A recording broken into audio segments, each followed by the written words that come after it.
You're going to now have multiple banks access your credit, and I'm going to show you how to do it, tell you how to do it right now without having it hurt your credit through multiple hard inquiries, which normally will reduce your score. The credit bureaus allow you up to 45 days. The Experian article says between 14 and 45 days to let people access your credit with hard pulls, and it will only weigh on your score as one hard pull. So we can let them compete, which is what we do here. We let banks compete for our business. We let dealerships compete for our business. We let buyers, cash buyers compete for our trades. And so what you're going to do first is find your vehicle. That's the first thing. You do not, I know you may have heard, Deshone, I should get a pre-approval. When banks start giving pre-approvals without hard credit pulls, these three things need to go away for us to start getting pre-approvals, because they're now onto us. They're onto the fact that savvy buyers are getting pre-approvals, and it's a buzzword, and they've now found a way to market to us and limit us through three things. Expiration dates, which means this pre-approval is only good for 30 days. Well, unless you're in an emergency shopping position, we don't like to rush our shopping. When you are shopping with your back against the wall and there's a timeline against you, you typically have to make a deal quicker, and we don't like that. Now, emergency situations, that's different. Second thing is, people will say, well, in order to give you a pre-approval, we need a hard credit pull. We absolutely don't want to do that, because that's going to open up the window and start that clock ticking to where the credit bureaus only say you only have a couple more days to let a lot of people access your credit before, when that window closes, now a hard credit pull, if it dropped your credit 9 points, for example, another hard credit pull is going to continue to drop it. So we don't want a hard credit pre-approval. And then the third thing is, we don't want to limit where we can shop. We don't want to need to have a car. Some of the pre-approval will say, hey, well, we can't give you a pre-approval if you don't have the car first. Well, I'm only coming for the pre-approval so I can go find the car. So because those three things are set up, we don't get pre-approvals. Here's what we do. We are going to use the average interest rate. Average interest rate, you can Google it, MarketWatch says it. You're going to put that into a budgeting tool. I'm going to release soon my perfect budget calculator, which is in my book. Some of you who have my book, you know this. What it is, we plug in our interest rate, we plug in our ideal monthly payment, and it's going to tell us exactly how much we can spend on a car based on our state, taxes, fees, everything. That's coming soon. So just make sure you're tuned in, make sure you're on my email list, or if you want to use it today, it's in my book. It's in step 3 of our process. We only need a pre-approval to budget. No different than if we were shopping for a house. We're getting a pre-approval so we can go budget. So how do we do this? We don't let anyone access our credit until after we find our car. Once you find your best deal, your best car, then you're going to get the paperwork, a buyer's order. A buyer's order is simply a long form receipt that's going to show them that you can now come home and talk to many banks and credit unions as you want. Your bank, online banks, on your credit union. And this is the second round. Let these people fight at it. You don't have to worry about this, because this process of getting these bids is only going to take you 2 days if you do it the way I'm telling you to do it. So you'll have plenty of time. You're within the window, and all these people are going to be fighting to throw money at you and offer you the best rate. And now when you close that round, which is your bank, your credit union, and online lenders, you can Google online car loans. Let all these people get a shot. We want as many bids as possible. After we get the best offer there, we're going to call the dealership and we're going to say, hey, this is the rate that I got. If you guys can beat it, I'll do the deal with you. That's round 3. So round 2 is all the banks at home, credit unions at home, online lenders at home. Round 3 is, can the dealer beat it? And that's how we know. At the end of the day, we got the absolute best loan. There's no way possible we could have got lower because so many people were bidding. That's how we do it. That's the bank bidding war. All right. Great question, Adrian. All right. Shoot the next one up. Welcome to everybody who just tapped in. We're on YouTube, Facebook, TikTok, and Instagram.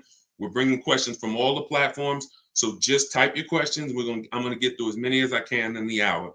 All right, let's go fast as possible. All right, this is another one from TikTok. All right, listen, y'all, type your questions on Facebook and Instagram if y'all want to get in. TikTok is sending questions. Let's go. Dolan's gonna pull your questions, but you got to type them.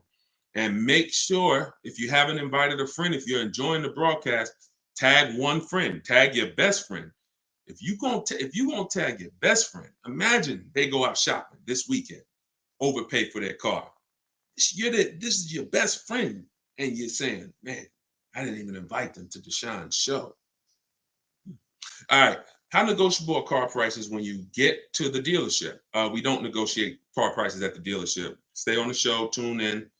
You're probably new here. We never talk prices at the dealership ever. You have no leverage there. Everything we do is from home. Our entire model is called Cars from Home. 90% of your used car deals, if you use what I'm telling you, is done from home. 90 to 100% of your new car deal and your leases are done from home.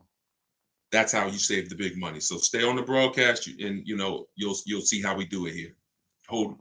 Unlearn the old way. That's what we'll be about here. Go ahead, shoot the next one up, Dolan.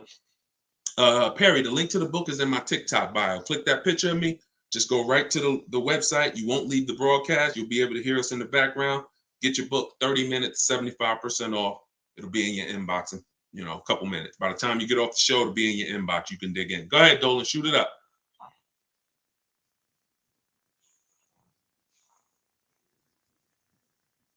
Okay, this one's from Instagram. Just got your ebook. Excited to read it and learn. Awesome. Appreciate it. Use it. Use it. Go ahead. Shoot the next one up, Dolan.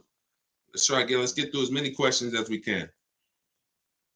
TikTok is asking all the questions I see.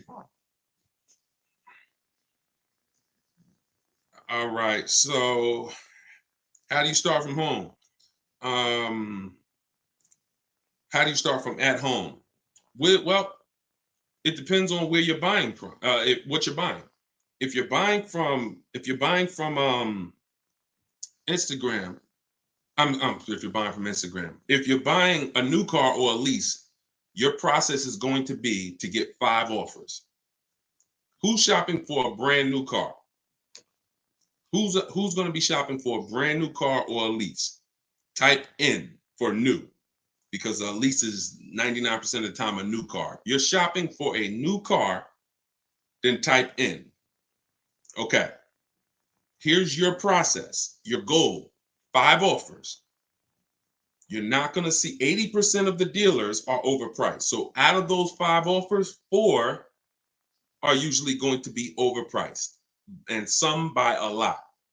So once you actually start, and now you could do this 2 ways. Manual way, go test drive your car, make sure you like it, pick something you like. If you're leasing, I like to have 3 options because leasing programs vary. Sometimes a vehicle has a bad lease program, and we won't know until we get the offers that there's a bad lease program. So once you figure out what you want, you come home, you call the sales manager, ask for the sales manager, you're going to get 5 offers. You must get 5, at least. We like to get 5 to 7. That's the manual way, talking to a sales manager. Now, the way that I teach in my book is based on scripts that I wrote. So that's the only reason that I can't go all the way. I can tell you about the scripts, but in my book, I link you to the scripts because you're copying and pasting. So whether you do it the manual way or whether, like my strategy is called the 25 to 5. We're connecting with 25 dealers that gives us more inventory to shop out of. So if you call 5 dealers, yes, you can probably get to 5 offers, but you might have to call more because not everyone may have a car that you're interested in. So we shop out of 25 dealers to get 5 offers. And out of that 5 offers, 1 is going to blow the rest away. And that's how we shop for new cars. So that's how you would, if you just grasp that, that's how you want to go into your transaction with that mindset, which means when you're in the dealership, you're not interested in talking numbers. Do not. I had a woman come up to me a little while ago. I was having breakfast and it was such a blessing. She came up to me. She said, I just want you to know you've helped me so much. I've used the last 2 cars. I walked in, I test drove. I said, I'm here to test drive. After I test drove, I was out of there. I said, now you're doing it. I said, God bless you, because that's where you want to be. You don't talk numbers in the dealership at all. All right, go ahead. Shoot the next one up, Dolan. This one's from Instagram. What would you suggest when the dealer tries to run your credit for a test drive? Some places do that. Well, first of all, it's a tactic. It's like walking into the mall and you're like, okay, yeah, I know I want to get me some new clothes, and they say, all right, can we have your credit card? You're like, wait, I haven't even looked at the clothes yet. Yeah, but can we just keep the credit card at the, I need the credit card. That's how I want you to look at this. It's ridiculous.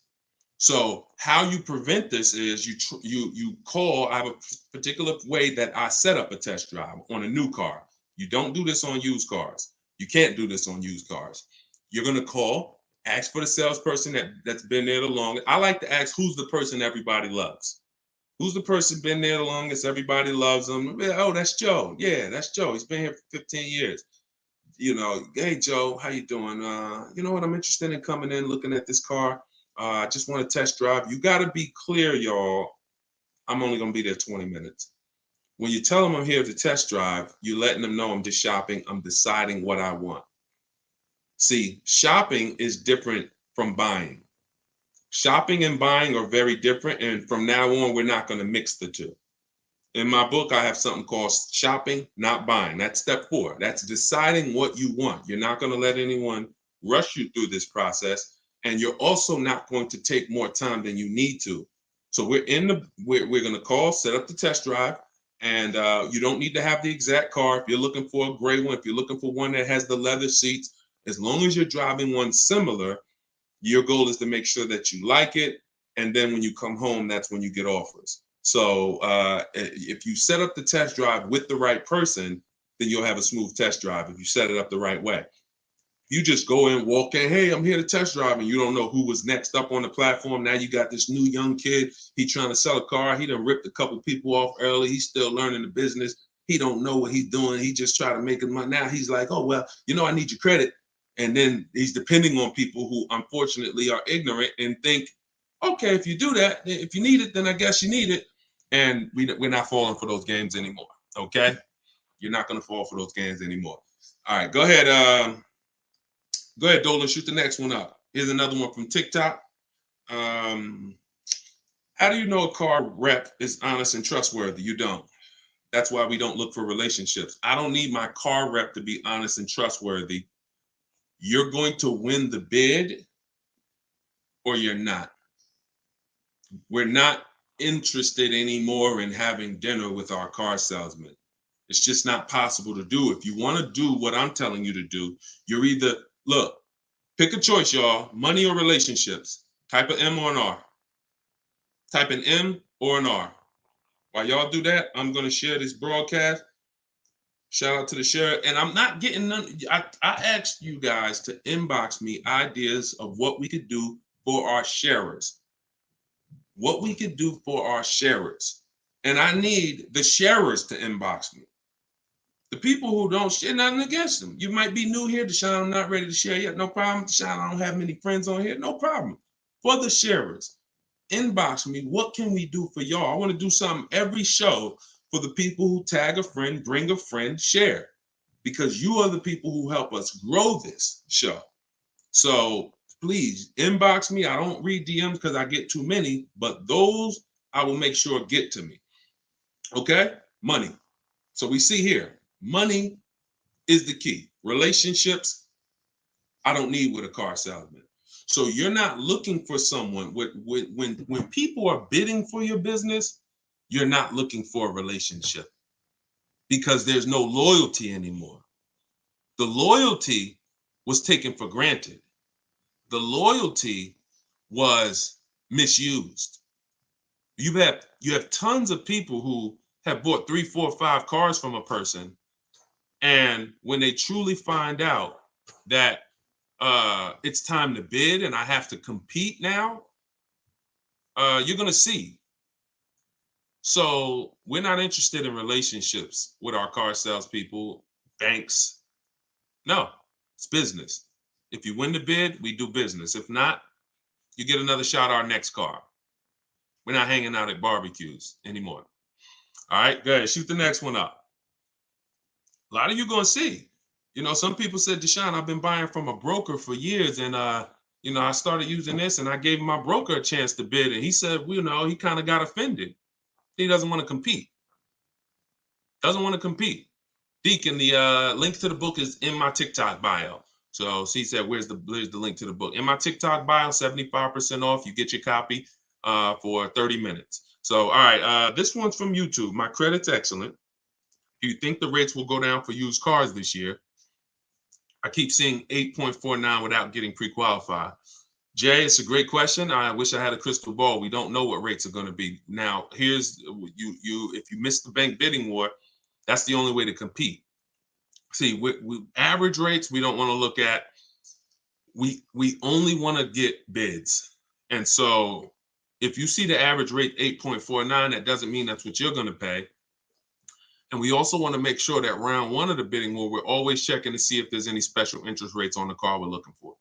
From shopping for a Honda Pilot, from shopping for a used one, new, it doesn't matter. Round one of the bidding war, always got to check, is there any special interest rates? If there's 0%, if there's 1.99, 2.99, the need to shop rates is done. Okay? So you must check out that first. And then if those things aren't there, that's when you're going to initiate the bank bidding war to make sure that whatever the lowest rate is in the market, you get it. That's all we can do. All right, go ahead, shoot the next one up. All right, there's another one from YouTube. Is it best to fix up a car before trading it? Oh, you just said a curse word. What's the curse word in this, y'all? Actually, we got, who's a first-time viewer? Your first time on here, type of 1. I'm gonna just say this is a curse word that she just used. It's the T word. We don't use the word trade. We don't use the word trade. Yep, you got it, Adrian. We do not trade. The only time you're going to trade is if you're in a high negative equity position, and once you make that deal and you stay out of negative equity, you're most likely never going to trade again, because that means the person wins 2 bids. We get bids for our old car. You're giving the dealership 2 transactions. When you're buying a car from them and trading a car, that's 2 transactions. If you get a loan from them, that's 3 transactions. So what we do is we go to online buyers who pay cash for cars same day, and that's who we get bids from. And then second, we're going to get bids for our new car we're buying. So you're not usually going to have a dealer who wins the bid for the car you want to buy, and then also wins the bid to pay you the most for your old car against everyone else.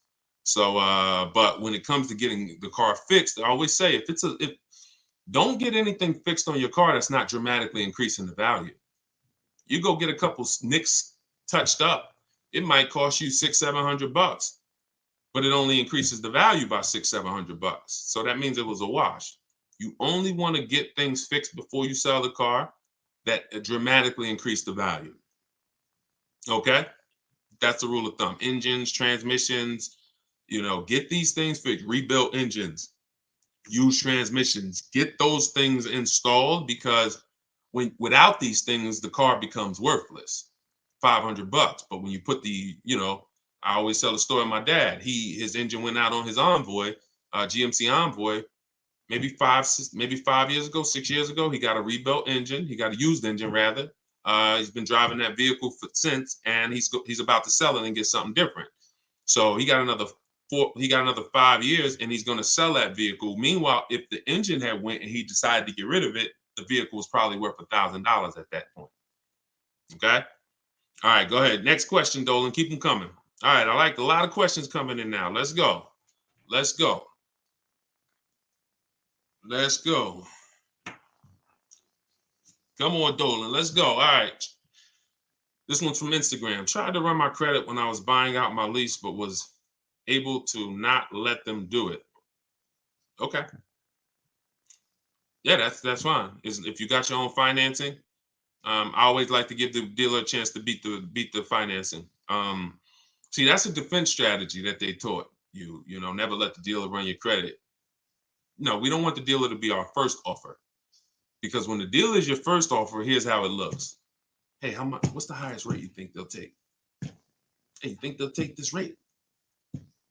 Go talk to them. When they're trying to beat something you got, now that's totally different. Now they're talking to their banks. Now they're picking up the phone. Hey, listen, this person has, 6.79 from their credit union. Can you beat that?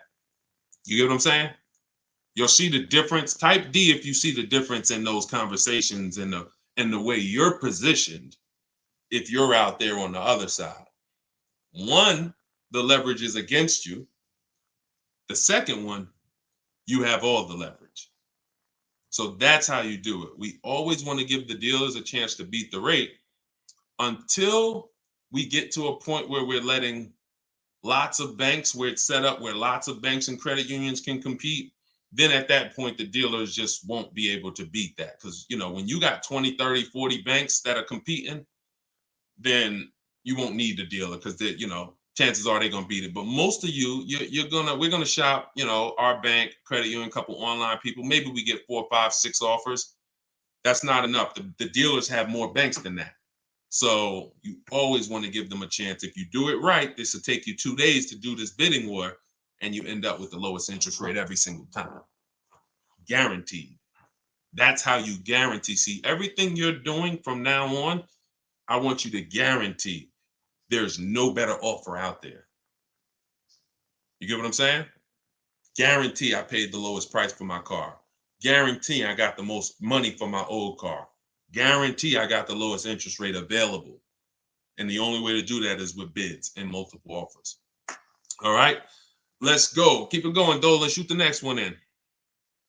For those of you who just came on, I do these live shows, car shopping Q&A, to give you guys the information you need to save all the money you should be saving and to see the hidden money. Everything that I teach is out of my new digital book. It's called Car Shopping for People That Hate Car Shopping. 7 Steps to Saving Time, Money, and Avoiding Dealerships. It's a shop from home process. Our mindset, our whole system is called Cars from Home.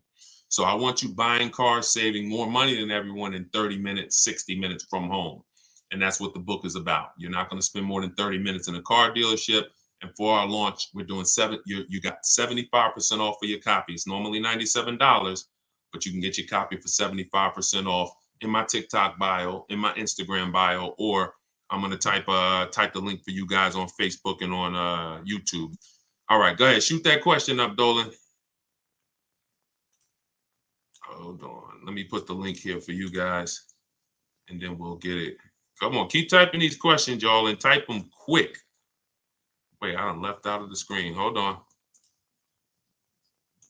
Hold on. Okay, I almost lost the screen. All right, Instagram. This one's from Instagram.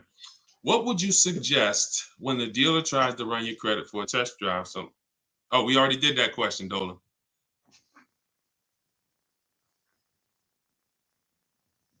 Let's go. Shoot the next one in. All right, this one's from TikTok. How much to negotiate my new lease? How much to negotiate my new lease? What do you mean by that? We talked about this. We get bids for leases. So everyone who's planning to shop, and if you are not keeping your car 8 years, you should be shopping for leases. Whatever you heard, the more it's been wrong. I hate to tell you the bad news, but somebody has to tell you the bad news. Whatever you heard about it, who heard, never lease a car. Type the raise your hand emoji or type me if you've heard, never lease a car. If you've heard things like, horrible advice like leasing is the most expensive way to own a car. If you've heard this, type me or okay. I see you, just Elena. A lot of you. Okay. Lewis. That advice has cost anyone who's not keeping their car 8 years thousands of dollars. Thousands. Because it's no comparison when you get great lease deals, which means you're not looking at what's advertised. You're not looking like look at Danielle. So Danielle, Audi lease, $44,000 vehicle. Some of you know every $5,000 that you borrow is about how much per month. Every $5,000 that you borrow, that's a $44,000 car. We could just estimate, let's say 45. Okay, Coconut Fred, you got it. $100. So every time you look at a car, if you just divide it by 5,000, you'll get an idea of how much it should cost per month on a 5-year loan. Forget the money down. That comes later if you're going to do it. You got to be able to look at a car without putting money into the deal and say, how much would this cost? So 44,000, that's normally about a $900 payment on that Audi. Danielle's paying $550. Now, if you saw the commercial, are they advertising that deal? $550, come give us $550, drive off in this Audi A3. Absolutely not. Remember what I'm about to say. Great deals that you're going to make will never be advertised. Danielle will look at the Audi A3 commercial and says, wow, it says to get this payment, they needed $4,000 plus tax. All I did was give them $550. So leasing is the way to beat depreciation for people who are not keeping their cars 8 years, but you have to get great lease deals. Now, the only way you're going to get great lease deals is you need to get multiple offers because 80% of dealers are overpriced. In the beginning of the show, I talked to y'all about the manual way to do it.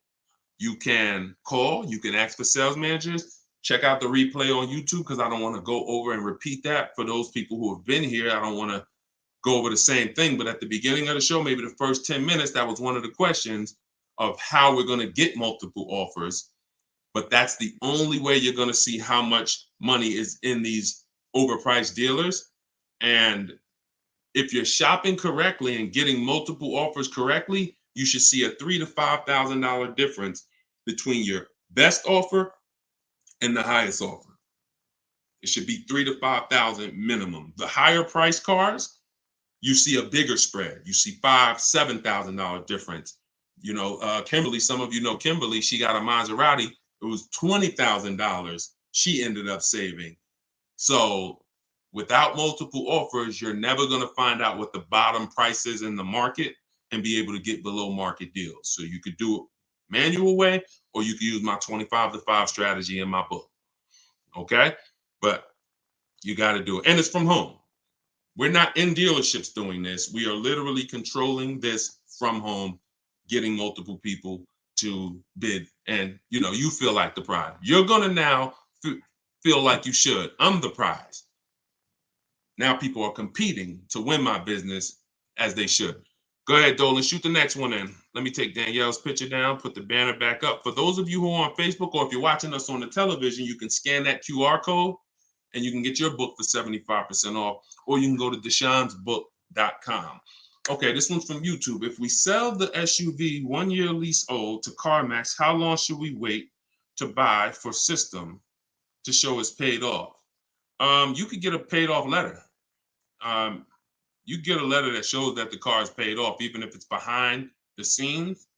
If you go in and, you know, you can get a payoff letter. That's easy. That's easy to get. You can when you sell your car to somebody, you can easily get proof that it's been paid off. All right, just ask for it. All right, go ahead. Next one, Dolan. Keep them coming. All right, this one from TikTok. Type your questions, y'all. We're getting through as many as we can. What's the best way to go if you're upside down? Great question. So some of you are going to do the equity assessment process, and you're going to find out you owe more money on your car than it's worth. In fact, there's a big epidemic that they say is already here, that if some of you have been following me on TikTok since I came to 2021, I was literally shouting from the hills to not buy these overpriced cars because the market was going to drop in 2 years. And I said 2024, people are going to look up and they're going to have cars that are 15,000 in negative equity. And some of you said, yo, I'm gonna hold off. You heeded the warnings, or you used the strategies we were teaching back then, because I I knew some people needed cars, so we were teaching strategies on how to get multiple offers from back then. So now there's two solutions for those of you who find yourself in a negative equity position if you want a car. Two solutions. One of them, there's actually three solutions that I talk about, but one of them doesn't lead to a car. That's why I call negative equity the devil to your car deals. It's the bad credit for people with good credit. Because in that third solution, in that third scenario, you cannot get a car at this particular time. But let's talk about the first two. First is you get your offers from the online buyers who pay the most. Get the bids: CarMax, Driveway, Carvana, Kelly's Blue Book, Instant Cash Offer, Car Guru, Sell My Car, AutoNation, Sell My Car. Get those 6 offers. If the negative equity is something you can cover the difference, I owe 20. My highest offer is 18. That means in that situation, you have 2,000 of negative equity. You're much better off paying the 2,000 all day long and pay the difference, because those bids are going to be your highest bids. So that's going to lead to the least amount of negative equity. Depending on where you do your transaction, your negative equity amount will change.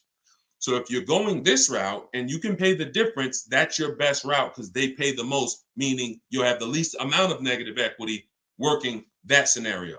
Now, some of you are going to see you can't pay the difference. That means you must trade. This is the only instance where we trade, because you must trade, because you need the dealer who wins the bid for your car to actually roll your negative equity into that deal. So whatever the vehicle is worth to them, after you make your offer, after you get your bids, after you identify them, you must identify the winning dealer first. If you try to do this with an 80%, you're going to get killed, and just you're leaving thousands and thousands of dollars on the table and just being lazy, unfortunately. But if you now say, all right, I'm getting the bids now because I can't pay the difference, whoever wins the bid of your multiple offers, you're now going to go to them and say, or, we do this from home. Hey, I have a car. Could you tell me what it's worth to you? I was getting offers online, but if I could do it all in one transaction, then I'd do it with you. You don't need to tell them what you owe. The only thing that's important is what they can pay. Now, when they come back, they might say, listen, I could max give you about 16.5 for it. Now, you might have known CarMax was going to pay you 18. And you would have had 2,000 of negative equity. But with them, 16.5, you have 3,500 of negative equity. There's nothing you can do, because they can't pay what the highest bidder is going to pay. It's just not possible. That means they're winning both bids. It's not possible. So you have to take the highest offer they can give, and whatever that negative equity ends up being is now going to go into your deal, and that's the way you do it. So you have less control, which is why I tell you, don't just know how to get out of negative equity, know what's causing it. And what's causing it is you don't lease. That's what's causing it. You can queue up the next question. We'll get to that right now, Dolan. That's the cause. You don't lease. You buy cars. You're not you're not a long-term owner. Long-term owners, who type K, if you got a keeper outside, we call those keepers. Car that's been outside 8+ years, 9, 10. You can type the number of years it's been. I not type the number of years you've had your car. And I want to give the people who are not in the habit of being keepers or buying cars that are going to be keepers, I want to give them a clear look at what a true keeper is. Not two. If it's less than 8, you don't need to comment right now. I'm telling you, this is for if you're not looking to get to this level, because what the benefit of this level, this is the purpose for buying a car. Because some of you know, I talk about the depreciation curve. The depreciation curve is like this. From the day you buy your car, the vehicle's dropping in value massively. But it starts to do like this the more you keep it.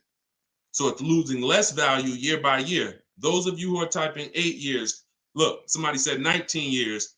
Look, you have the benefit of losing very little value every year. The same price your car is worth now is about the same price it'll be worth a year from now.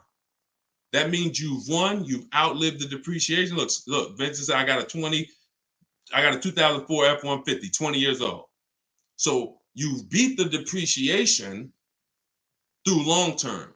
Notice this has nothing to do with how you paid for the car. Oh, Deshone, I pay cash for my cars. Doesn't matter. Won't change the curve.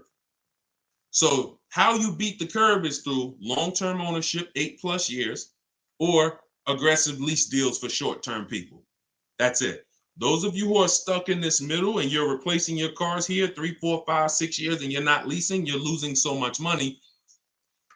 And unless you pay cash for cars, you're still losing it, but you're in a negative situation. You're in a negative equity situation many times. So you should be transferring your negative equity to a lease. All right, unless you're in an emergency situation where you're just switching cars and you're going to keep the next car 8 years, but most of you are not. All right, go ahead, Dolan, shoot the next one up.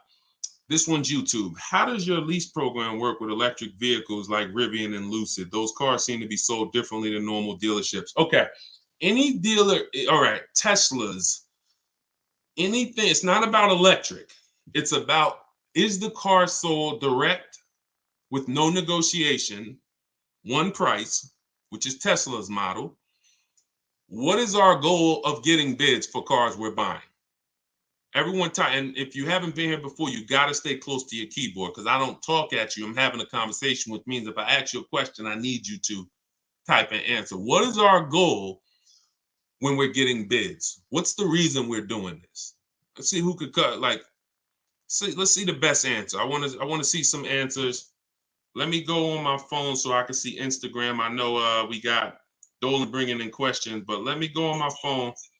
What is our goal? No, don't shoot the next question up yet, Dolan. I'm asking. Comparison, yep.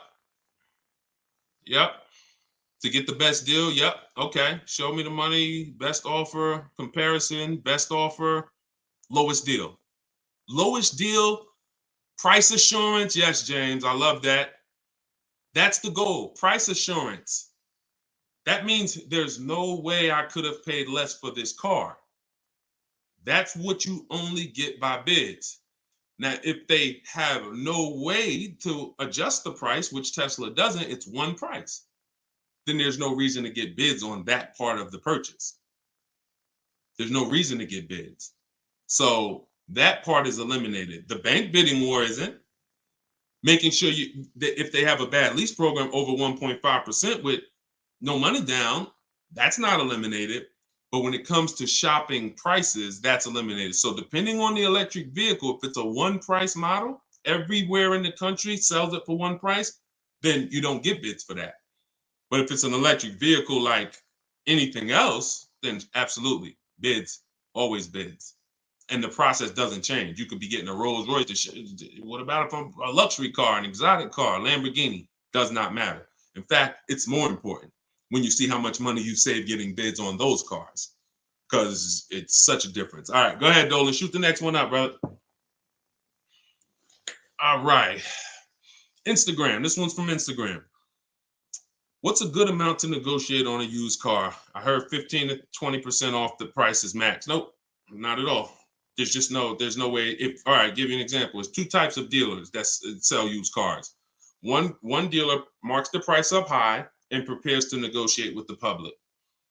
Another dealer maybe leaves themselves $1,500 and they want to sell cars like volume. They want the cars going in 2-3 days, gone. You're not going to negotiate with the one dealer the same way you're going to negotiate with the other dealer, which is why when we shop for used cars, we're looking at the entire market at home, and then we're going to make the best. We're going to find and identify our car from home based on something I call the true value percentage. The true value percentage is not what the dealer is discounting the used car. The true value percentage is how much am I saving from the original new price. I always use my Infinity truck I got, for an example, all the vehicles that I was looking at, they were all between 30 and 32. I had narrowed it down to 4. They're all similar. They're all the same color. Online, they seemingly all look the same. Besides a little difference, I saw one of them had these different rims on it. But if that's all I know, then I'm gonna. It's hard for me to decide, right? But we know more than that, and you're gonna know more than that. When we get the new price, I saw that one of the cars was brand new 46, one was 48, one was 52, and the one I ended up getting was 54.5. Now that's the discount that I'm measuring. That's called the true value percentage. And you don't have to Google that. You won't find it because I made it up. The true value percentage means what is the percentage I'm saving from the new price? The marketplaces can't show you this because the true value percentage, the one I got was 42% off the new price. If they showed you this, then that means the cars that offer the lowest true value percentage wouldn't even appear on their site. They never sell. You never see when a person says 1% true value discount, that means the car was brand new 40 and they're asking 39.5 for it. No one's going to buy that. So what they're going to do is try to show you things like good deal, great deal, based on their algorithms and their market value, because they're not there to make their people compete. They're there to help all those cars sell. So when you do the true value percentage, that's the only thing that matters. And really, when you're looking at a used car, outside of making sure it's a good car, there's a process for making sure it's a good car: title, service records, accident histories. But once we get into the numbers, it's about the true value percentage. That's all it's about. All right, go ahead. Next one, Dolan. Keep them coming, y'all. Type your questions fast. All right, and shout out to everybody that shared. If you just jumped on, these lives are part of, I guess I would say they're sponsored by my new digital book, Car Shopping for People That Hate Car Shopping: 7 Steps to Saving Time, Money, and Avoiding Dealerships. So it's a totally online process. 90 to 100% of our new car purchase is done from home. 90% of our used car purchase is done from home. You can't do 100%. Why can't we do 100% on used cars? 90 to 100% on new cars and leases? Absolutely. Sometimes 100% because they can deliver the car to you. Why can't we do 100% of our transaction on a used car from home? Does anybody know? Let's see. I'm gonna give it 5 seconds and then I'll tell everybody. Got a test drive. Exactly. Great job. Great job, Stephanie. That's the reason. And the test drive is always the last step with a used car, because everything, you should never be going to see a used car, not guaranteeing that it's the lowest price used car in the market. You found that online. You verified there's no bogus fees. We do that before we leave. And the only thing I'm going to do there is test drive and lock the deal up. What I do is I'll ask for, $500 to $1,000 off when I get there, because you have leverage. But you always know, even if I don't get it, because I just told you how the best dealers work. They're not leaving thousands of dollars in room there. It's already the best price in the market, and they know that because there's a tool called B Auto that dealers use. When they price their cars, it shows them where their car ranks among all other cars in the nation, if they want, zip code, city. So they know this car is the best price in the market. So when you get there, yeah, I might ask for $750, $1,000, and he might say, look, I put it all out there. I give you another $200. That's all. Now we know they're telling the truth because we are researched. When you're not researched and they tell you that, man, he just don't want a deal. No, you don't know a deal. And that's a big difference. But that's why we can't do 100% of our used car transactions from home. All right, Dolan, go ahead. Shoot that next one up. Great questions today. Everybody getting value out of the show? If you're getting value, type $signs if you're getting value out of the show. Go ahead. This one's from Instagram. Can you trade in your car? Man, y'all in these curse words. We don't trade. We don't trade. Check out the replay. You might have just jumped on, Isaiah. We don't trade. We get bids. And again, I don't want to repeat that for the people who've been on the show for the whole, I think we've been on for about 45 minutes, but we do not trade. And yes, you should be. In fact, a lot of what you're asking, we hit on. So check out Facebook, watch the first 20 minutes. Check out YouTube, the replay's up there, and that question will be answered for you. All right, go ahead. This one from TikTok is 2.9 a good lease deal? Absolutely not. If you're basing it off of my formula, which is based on the 1% rule and 1.5 being the highest offer, that looks more like a great interest rate than that's a horrible lease deal. I don't even know how you're calculating it, but if you're calculating it based on dividing the monthly payment into the MSRP and it's 2.9%, it's probably one of the worst lease deals I've ever seen. All right, this one's from YouTube. How do you find a reliable used car? One of the steps that we take to make sure we're getting a good car is we do a 5-minute process. This is in step 4. My book is based on 7 steps. My system, everything I'm teaching you, is based on 7 steps. So some part of what I'm telling you is based on a step. This comes out of our shopping step, which is deciding what we want. We take 5 minutes, we type in the year, make, model of the vehicle, and there's 2 terms that you need to remember. 3 if you're buying long-term. First is you type in the year, make, and model, initial quality. And that's going to tell you what people are saying about the car the first 90 days. Initial quality is first 90 days. You're going to skim the first page of Google. If you see anything, you're going to see articles. You're going to skim anything that looks like a red flag. Owners report, electric issues or anything. Once you skim that, now you're going to replace initial quality with reliability. Now, reliability is what people are saying the first 3 years. We don't listen to people, their opinion on cars. There's too many cars out here, and people don't have the data on cars. Your neighbor, I always say, your neighbor is not the data. Hey, Jim, man, I see you got the Kia Telluride, man. Hey, how you like it? Is it a good car? Well, there's 10,000 Kia Tellurides that have been sold, and he only knows about his. His might be a good one. 5%, 10% of the owners might be reporting that there's issues. So you want to go where the data is, and this is how you do it. You're going to type in reliability. And so any of you who are going to be leasing and buying a brand new car, you should be doing that step. Take you 5 minutes, skim the first articles, reliability, initial quality. Now, if you're buying a car long-term and you're keeping it 8+ years, then you should be typing in longevity. And that's going to bring up, sometimes it'll tell you right at the top, these cars are known to last 200 to 300,000 miles. Oh, owners report transmission problems around 80,000 miles. If you haven't done this and you buy a used version of the car at 65,000 miles, and then 2 years later the transmission starts slipping, it's not because you couldn't have avoided this.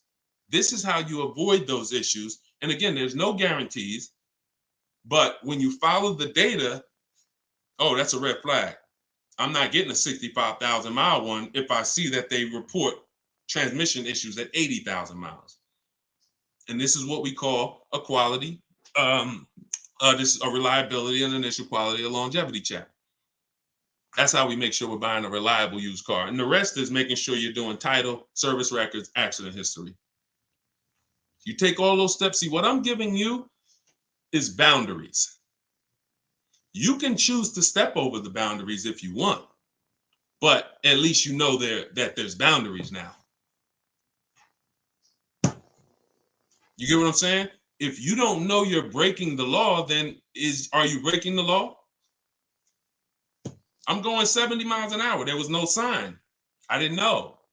Once the sign is there and I'm going 80, now I know that I'm stepping over a boundary. And I know I'm taking more risk. All right, go ahead, Dolan, shoot the next one up. Good questions, good questions, good questions. Everybody, if you're like Deshone, this is too much to remember. It's all in my new digital book, Car Shopping for People That Hate Car Shopping, 7 Steps to Saving Time, Money, and Avoiding Dealerships. I'm gonna put the link for you guys to get your copy at 75% off as part of our launch. It's normally $97. You got 30 minutes. Once that timer hits 0, it's going back to $97. So get yours for $24. It'll be in your inbox in minutes, and you can be using this, and you don't have to try to remember all of this stuff anymore. But either way, you get it how you want it. You want to get it from the shows, you want to get it from my videos. But I think a lot of you can see that although a lot of you are in the same situation, there's different situations. So if you want, I just need how I'm going to lease. That's in my book, step by step. How I'm going to buy my used car. That's in my book, step by step. So you get in where you fit in. All right, this one's from TikTok. I did your calculation and it came out below 1.5. Thank you, Lorna. I love your advice. Thank you. And look, 1.5 should be the lowest of all your offers.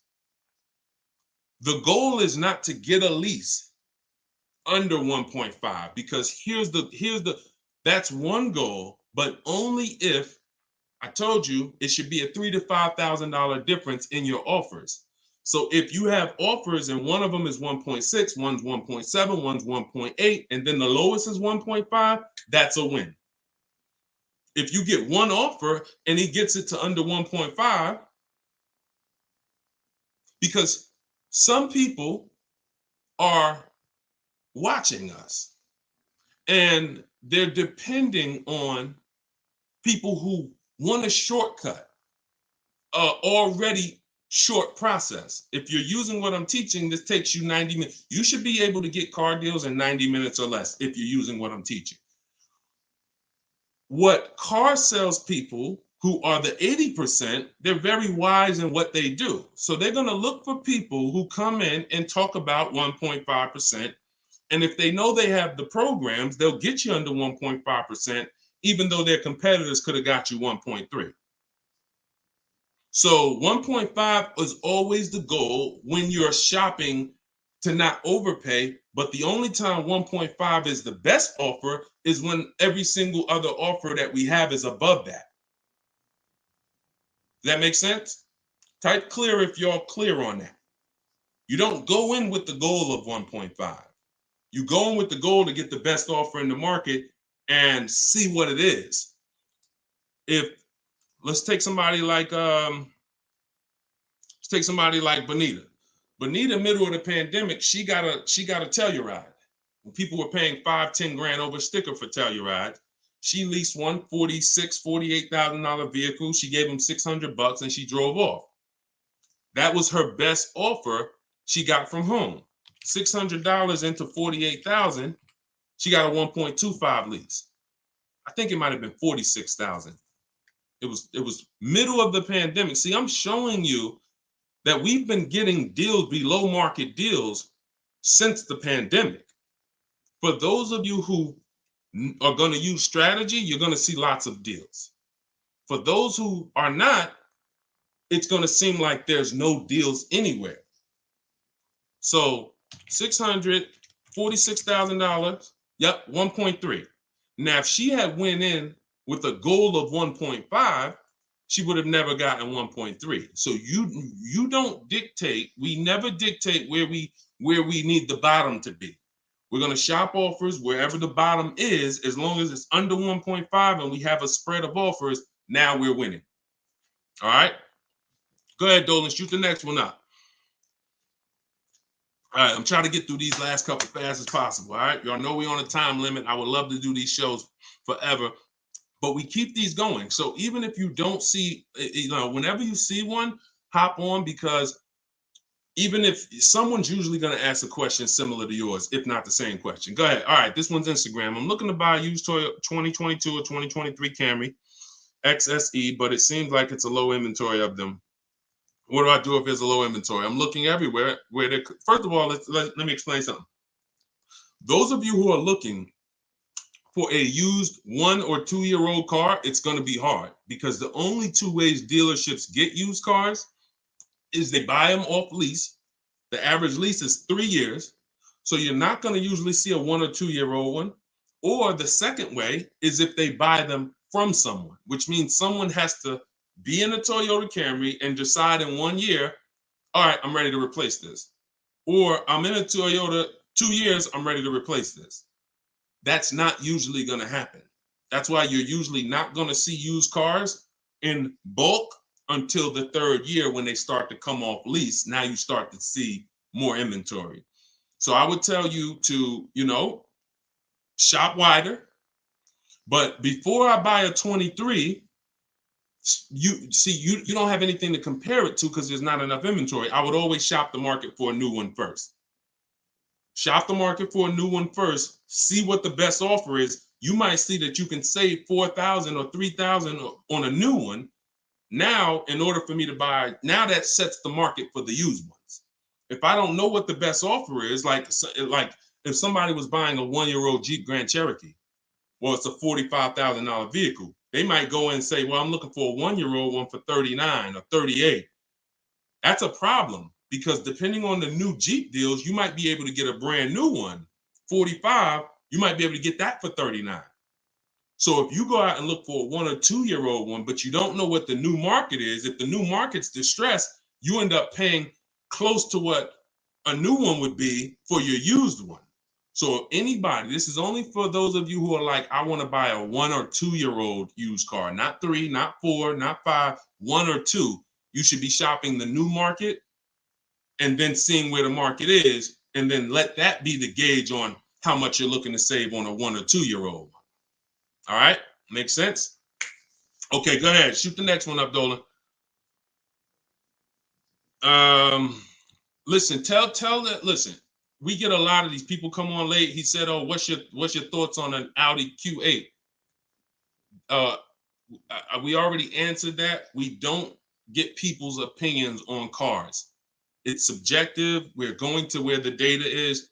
Watch the replay. We went over this about 15 minutes ago because opinions are subjective. I could love the Audi Q8 and then it's a horrible car. The data shows it's not a good car, or that specific year is not a good one. So just check the replay out and check it out. We talked about that about 15 minutes ago. This one's from TikTok. I have a question. Do dealerships pad the interest rate from the bank? Yes. If they can. Yeah. If they're trying to beat your offer, they probably don't have room to pad the interest rate. So you should be looking at the bank bidding war. See, this is what I said. You see, many of you should be watching the replays. If you came on late, somebody's going to ask you a question. So go to YouTube, go to Facebook, watch the replay, because a lot of these questions we went over in the show because many of you are in the same situation as each other. All right, go ahead. Next one, Dolan. My transmission is starting to go out on my paid off vehicle. Should I get the car fixed or a new car? Depends on your values. If your goal is this, about 20 minutes ago, I asked where the keepers were. That means I'm keeping my car as long as possible. I'm outside the depreciation curve. My vehicle is losing little value every year, and I'm keeping it as long as possible. The longer I keep it, the more valuable the vehicle is to me. Then you go get a used transmission. I talked about my dad's engine going a couple years ago. He went and got a rebuilt engine, used engine rather. He's had that car for another 5 or 6 years. The value, the replacement cost. Don't consider what it cost you to get the transmission. That might be, and make sure you have a great mechanic, use a service shop locally that you trust, that you can depend on. Ask around on social media, who's been here 10, 15, 20 years. Everybody loves them, trustworthy. That's who you want to deal with. See if they get you a used transmission from a salvage yard, because you're not going to consider that cost. You're comparing that to the cost of replacement. The cost of replacement might mean what's coming. All right, $2,500 to put in a used transmission, or a new car payment coming out of my house because I'm starting a whole nother car. So it depends on your values. Going for more value out of that car. Most keepers would say if their goal is a keeper, I'm doing it. I'm getting another transmission in the car. That's it. So you get what I'm saying? All right. All right, y'all. We just hit the hour. The, the, what would the best monthly payment be? See, it's a good question because I know it's something you sincerely want to know, but it's a question that you're not going to be asking monthly payments once you start really understanding the numbers, because if you're buying a car, then you're looking at the fact every $5,000 is about $100 a month. So on a $60,000 car, monthly payment will be $1,100 a month for 5 years. But your question shouldn't be what is a good monthly payment. It's how do we know 60,000 was the best price for the car? You get what I'm saying? We're not concerned with what the monthly payment is at first. We're concerned with, is 60,000 the lowest, whatever car you're going to put there, used BMW X5, whatever, is 60,000 the best price for the car? Because payments will mask the actual price you're paying for the car if you don't understand what I'm talking about.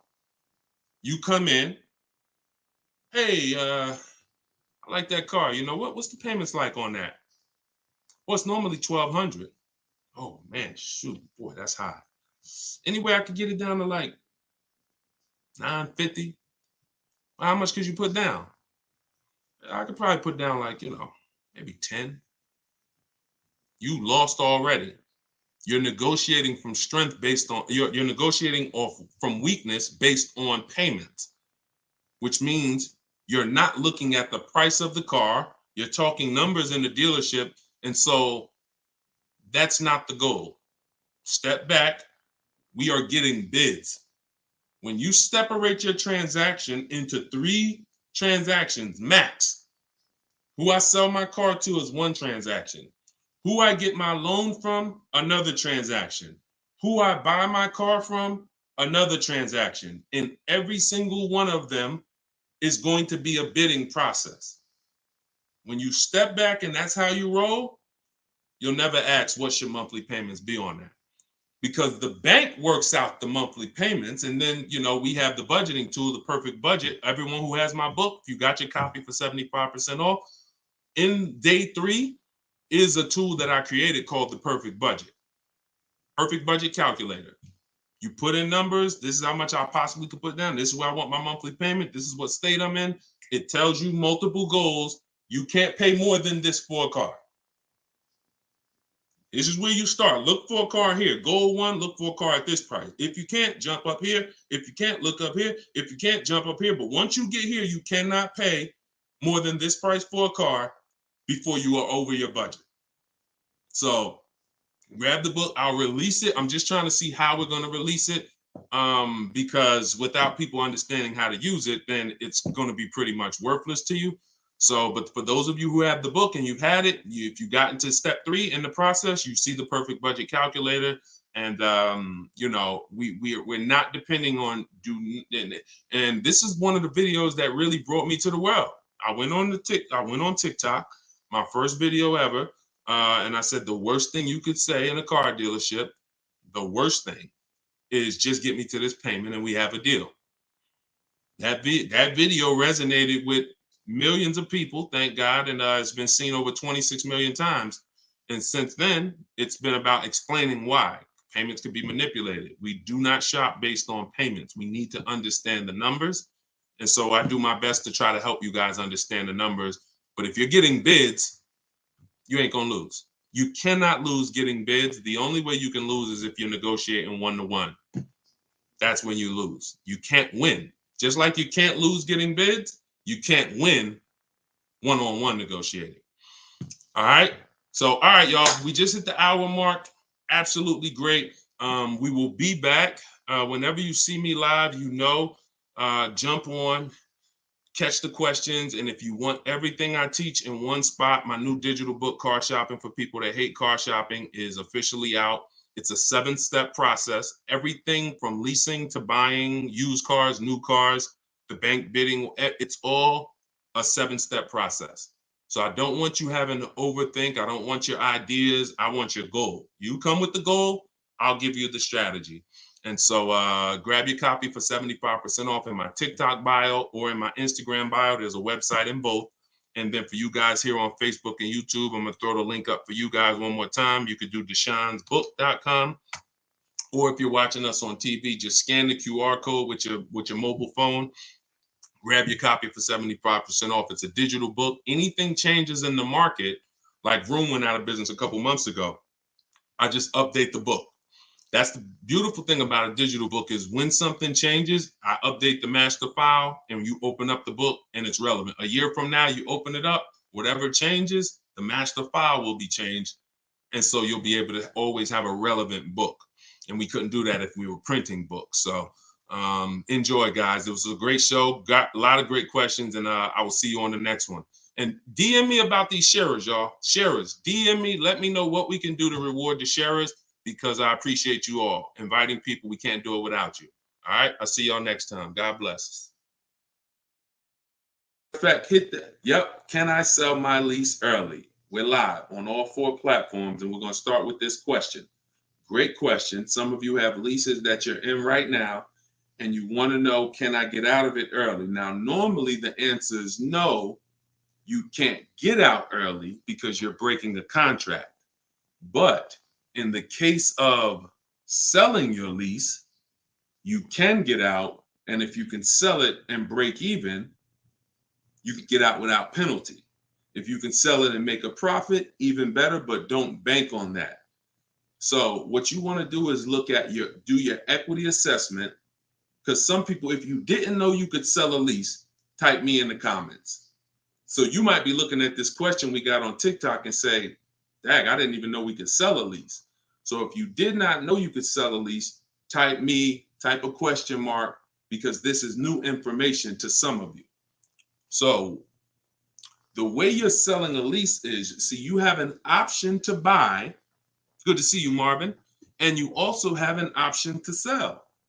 We very rarely, almost never, exercise our option to buy a lease. Almost never. But we usually always exercise our option to sell. And so the way we're going to do this is we need to see, what is the market value? Now, I never want you to use algorithms to find out the market value of our vehicles. I want you to get bids, because the benefit of cars over houses is you can get cash offers from people who will pay you cash for your car, no obligation to take those offers.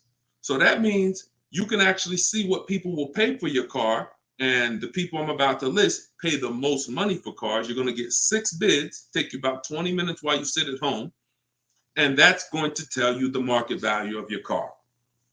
So the first thing you're going to do is call your bank. You're going to get your payoff.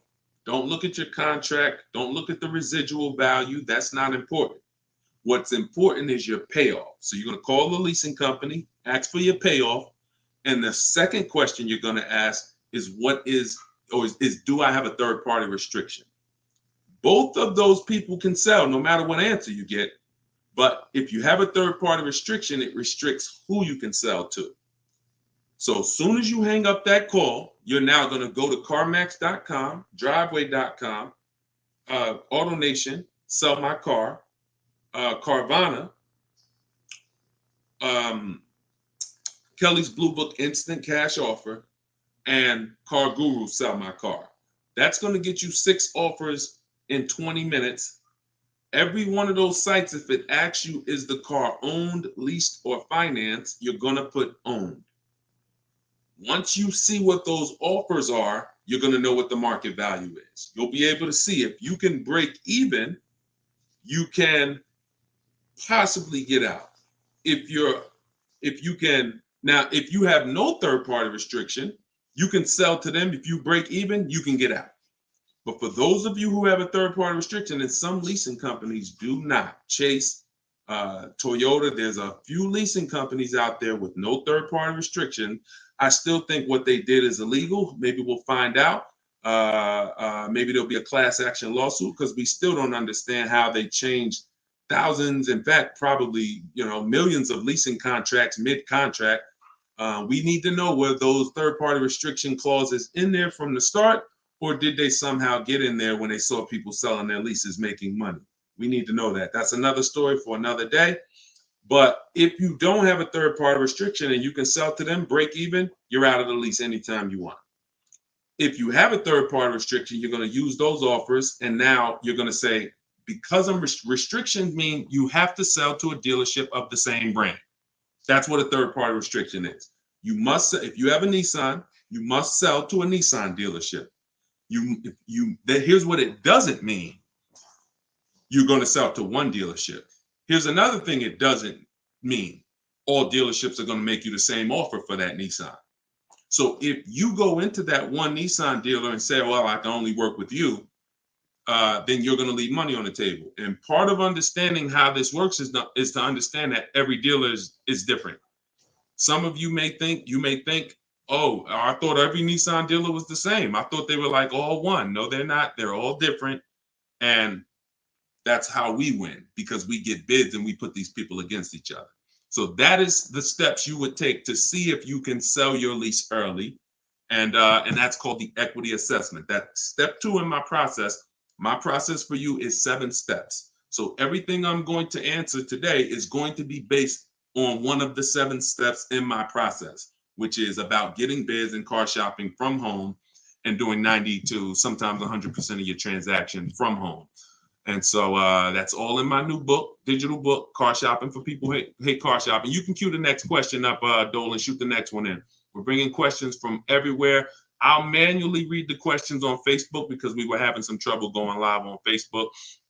But you can all get a copy of my new book, Car Shopping for People That Hate Car Shopping. It's a digital book, and it's 75% off while you're on here. It's 30 minutes. You can get it for 75% off. It's normally $97. You can get it for $24 for 30 minutes. All right, go ahead, Dolan, shoot it up. All right, keep the questions coming, y'all. We're going to try to get through as many as we can in an hour. This one's from Instagram. My lease is up, but my credit score went down. How can I get another lease with the same company? All right, great question. Mercedes was big on forgiving people if they made their car payments on time. There was so many times someone would come in and they would say, Deshone, you know what? Credit score went down. I said, well, how'd you pay the Mercedes? Oh, great. Never missed a payment on the car. 99 times out of 100, you're getting approved with Mercedes. Many people are like that because not many things. Could y'all keep tapping the screen, run the likes up on TikTok? I appreciate y'all. Many times, a bank, besides your credit score, probably the second indicator for a bank of if you're going to pay is if you've paid your car.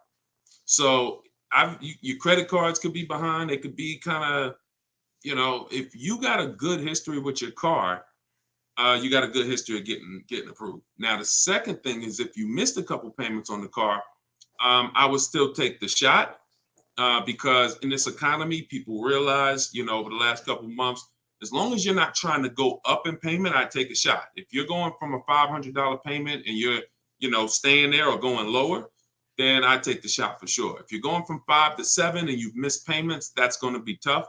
So I would try to be out. And if you don't need a car right now, you lease it. Now, here's what you do. First of all of you should be following Shonda Martin. Can somebody type her name? Because I know somebody on here follows her. She's on every platform. Her brand is Road to 750 Plus. So here's what you do. Call and extend your lease. Most leasing companies will give you a free extension. Shout out to y'all running the likes up on TikTok. Appreciate y'all tapping the screen. Call and get a free extension for 2 reasons. 1, it'll buy you some time. Get with Shonda, see if you can raise your credit score. 2, if you don't have, if it'll buy you some time. It's just, I don't like shopping with our backs against the wall. Unless your car got stolen, car got totaled, we don't like to shop in emergency situations.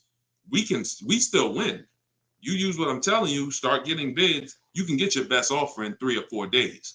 So don't worry about that. My book will teach you how, and everything you'll learn from me is if I need a car in 3-4 days, Deshone, what do? Get bids, get the lowest offer in the market. But if you have the luxury of time, that benefits you. The luxury of time when shopping is a benefit. So so see if you can get that extension, and then go for it. Try to keep your lease, your shop bids, and you might be able to lower your payment, because many of you, I haven't made a video about this yet, but I want to tell y'all this before we go to the next question. Many of you overpaid in 2020, 2021 for your leases. So you're going to be surprised when you use these strategies. Some of you are going to get the same version of the car that you have now, and you're going to drop your payment $150, $200. And I want you to know this before you start getting the calls from the salespeople who are going to try to keep you in that car or upgrade you and keep your payment around the same. Many people, you getting those calls. Who's getting those calls right now? Hey, Jim, your lease is not up for another 6 months, but what if I could get you in a new version, keep your payment around the same? That's always the entry point. And they're listening. No way, man. I want to drop my payment. That's not enough, though. By how much? You get what I'm saying? So when you get bids, some of you are going to see, dag, I was paying $700. I'm getting bids now, and I'm getting a similar car for $500, $550. All right, shoot the next question up, Dolan. And we'll take one from Facebook, because I know we still can't access Facebook. So let's I'll do these questions manually. This one's from TikTok. Need help. My wife just totaled our car, and now I need help on how to properly go about getting a car. That's very broad. First thing you're going to ask yourself, I want everybody to answer this. How many years are you keeping your next car?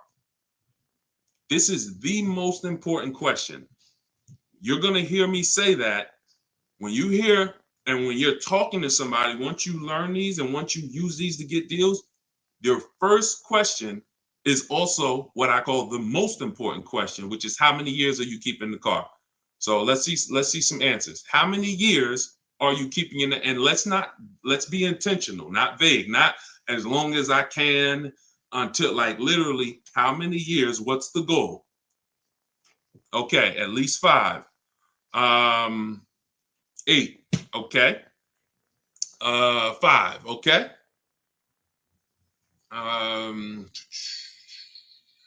Keeping the car for 5. Okay, so I'm seeing a lot of 5s. I see Marion 10.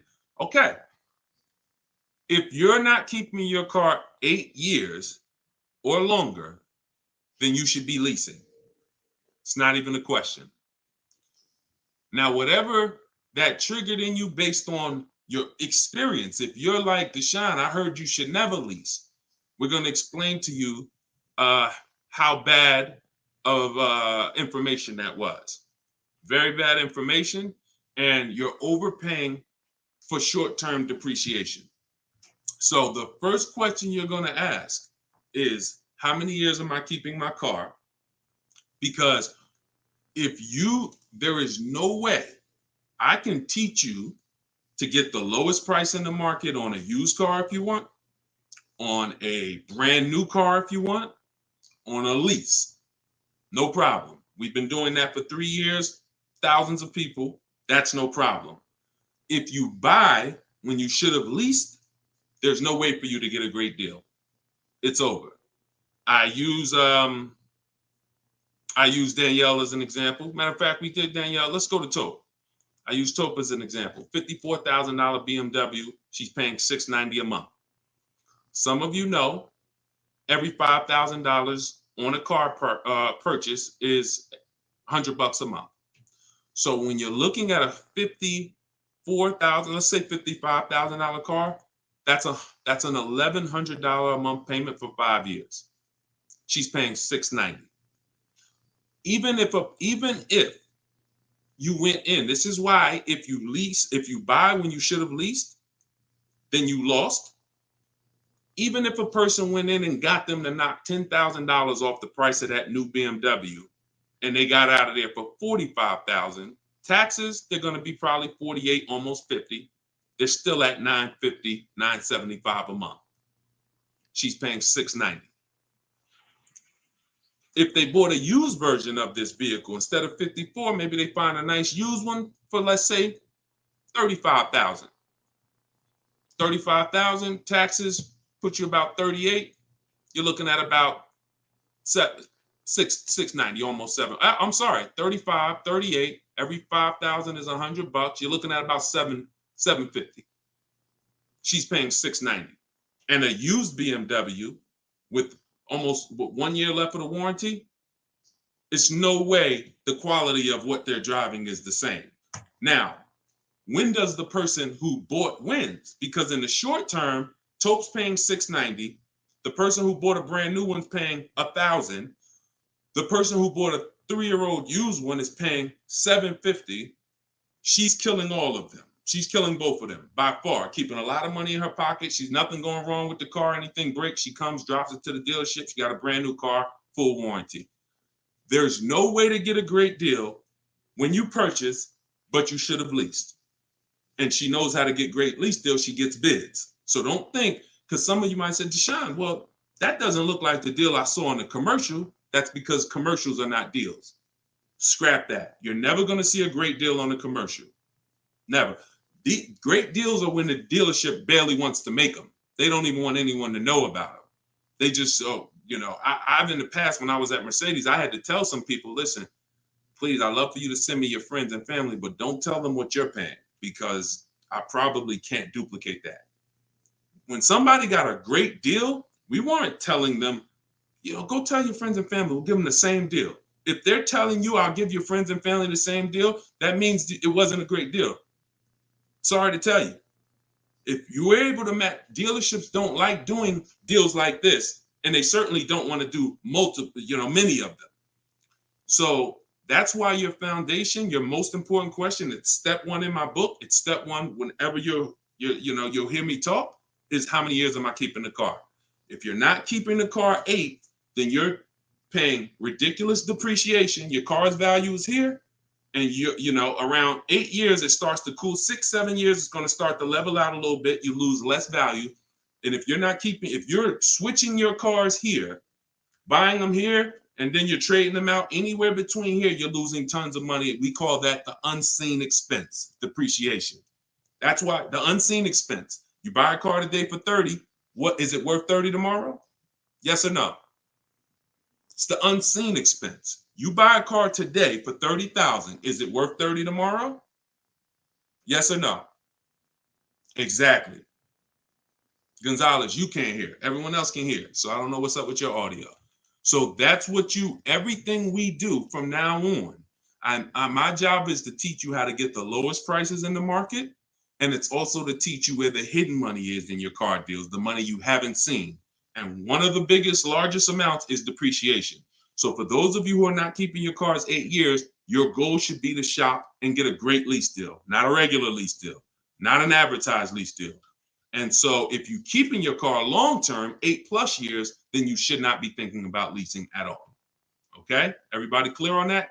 Type clear if we're clear. 8 year, I call that the 8-year rule. You're going to hear me talk about 3 things that are all the same. The first question, the most important question, the 8-year rule. They're all the same. All right? Go ahead, Dolan, shoot the next question up. We're bringing them from all 4 platforms. This one's from YouTube. I drive an average of 22 to 25,000 miles a year. Would leasing still be a viable option for me? Great question. When I worked at Hyundai and I was a manager there for 6 weeks, owner ended up getting indicted. It was like, all I needed was 6 weeks before God told me, son, this is not the place for you. But I learned something very important there. I was helping a person who returned their lease. He had like 70-something thousand miles on his Hyundai, and he was returning the lease. And I said, did you lease this? He said, yeah, all I do is lease. I said, I'm in sales. I'm on the road, 25,000 miles a year almost. All I do is lease. I used to buy my cars. I was losing so much money. The depreciation, because think about that depreciation, y'all. For the regular person, it looks like this. The value of your car is like this. For the high mileage driver, it's like this. They're going to destroy that value in 3 years, right?